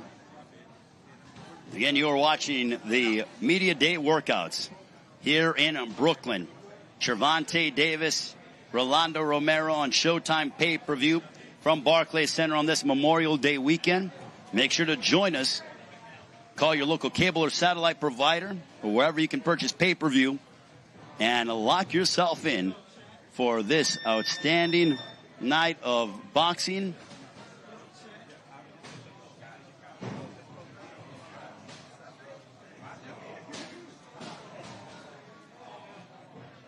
Here we see Gervonta Davis there with a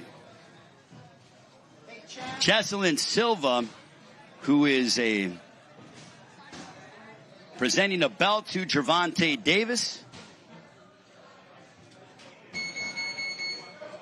She is a cancer patient from my understanding, and Gervonta has brought her inside the ring, signing a belt for her, and we wish her all the best in her fight. And what a hug there, Gervonta Davis giving back, and we wish her all the best. Jesselyn Silva, ladies and gentlemen, with Gervonta Davis. Jesselyn is a cancer patient. We wish her all the best in her fight. She is no doubt a champion inside the ring and outside. The courage, the determination that she is demonstrating, certainly something to admire. Jesselyn Silva alongside Gervonta Tank Davis. Two champions side by side with one another, ladies and gentlemen.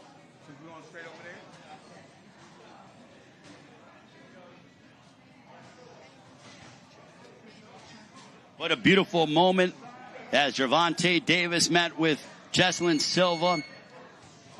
And ladies and gentlemen, Gervonta Davis will go and meet with the media, but what a media day we have had here at Gleason's Gym here in Brooklyn. It's great to talk with the lightweight champion of the world. Don't forget, Saturday night, it'll be Gervonta Davis, Rolando Romero for the lightweight championship of the world. A 92% knockout percentage for Tank, an 85% knockout percentage for Rolando Romero. Someone is getting knocked out in our main event from Barclays Center in Brooklyn. Co-main event, it'll be Erislandy Lara defending his middleweight championship of the world against Gary Spike O'Sullivan. Before that, in the super welterweight division, Jesus Ramos looks to remain undefeated as he takes on Luke Santamaria, who has won 2 straight. To begin the pay-per-view on Showtime Pay-Per-View, it'll be a matchup between Mexico and Puerto Rico, as you have Eduardo Ramirez, who will tango against Puerto Rico's own Luis Melendez. Before that, on the Showtime Sports social media pages, it'll be Jaleel Hackett, who is a teenager 3-0 from the Washington, D.C. area. He will take on Jose Belloso. Also, you have Luis Cuba Arias making waves in the super welterweight division. He has his sights set on Tony Harrison, but first his adversary, Jimmy Williams. On behalf of our entire team, I'm Ray Flores saying Fight Week is here with Gervonta Davis and Rolando Romero. Both men are focused. Both men are locked in. Both men promise fireworks. Both men promise spectacular finishes. Tomorrow, the press conference here on the Showtime Sports social media pages. Friday, the weigh-in. Saturday, fight night. It is a Memorial Day fight week with Gervonta Davis and Rolando Romero. No doubt going to be special on Saturday from Barclays Center. We'll talk to you tomorrow during the press conference. Gervonta Tank Davis is one of boxing stars and a stone-cold knockout artist. But top contender and trash talk champion Rolando Romero wants his shot. I'm gonna knock Tank out, and as simple as that. On May 28th. That's all you do is talk.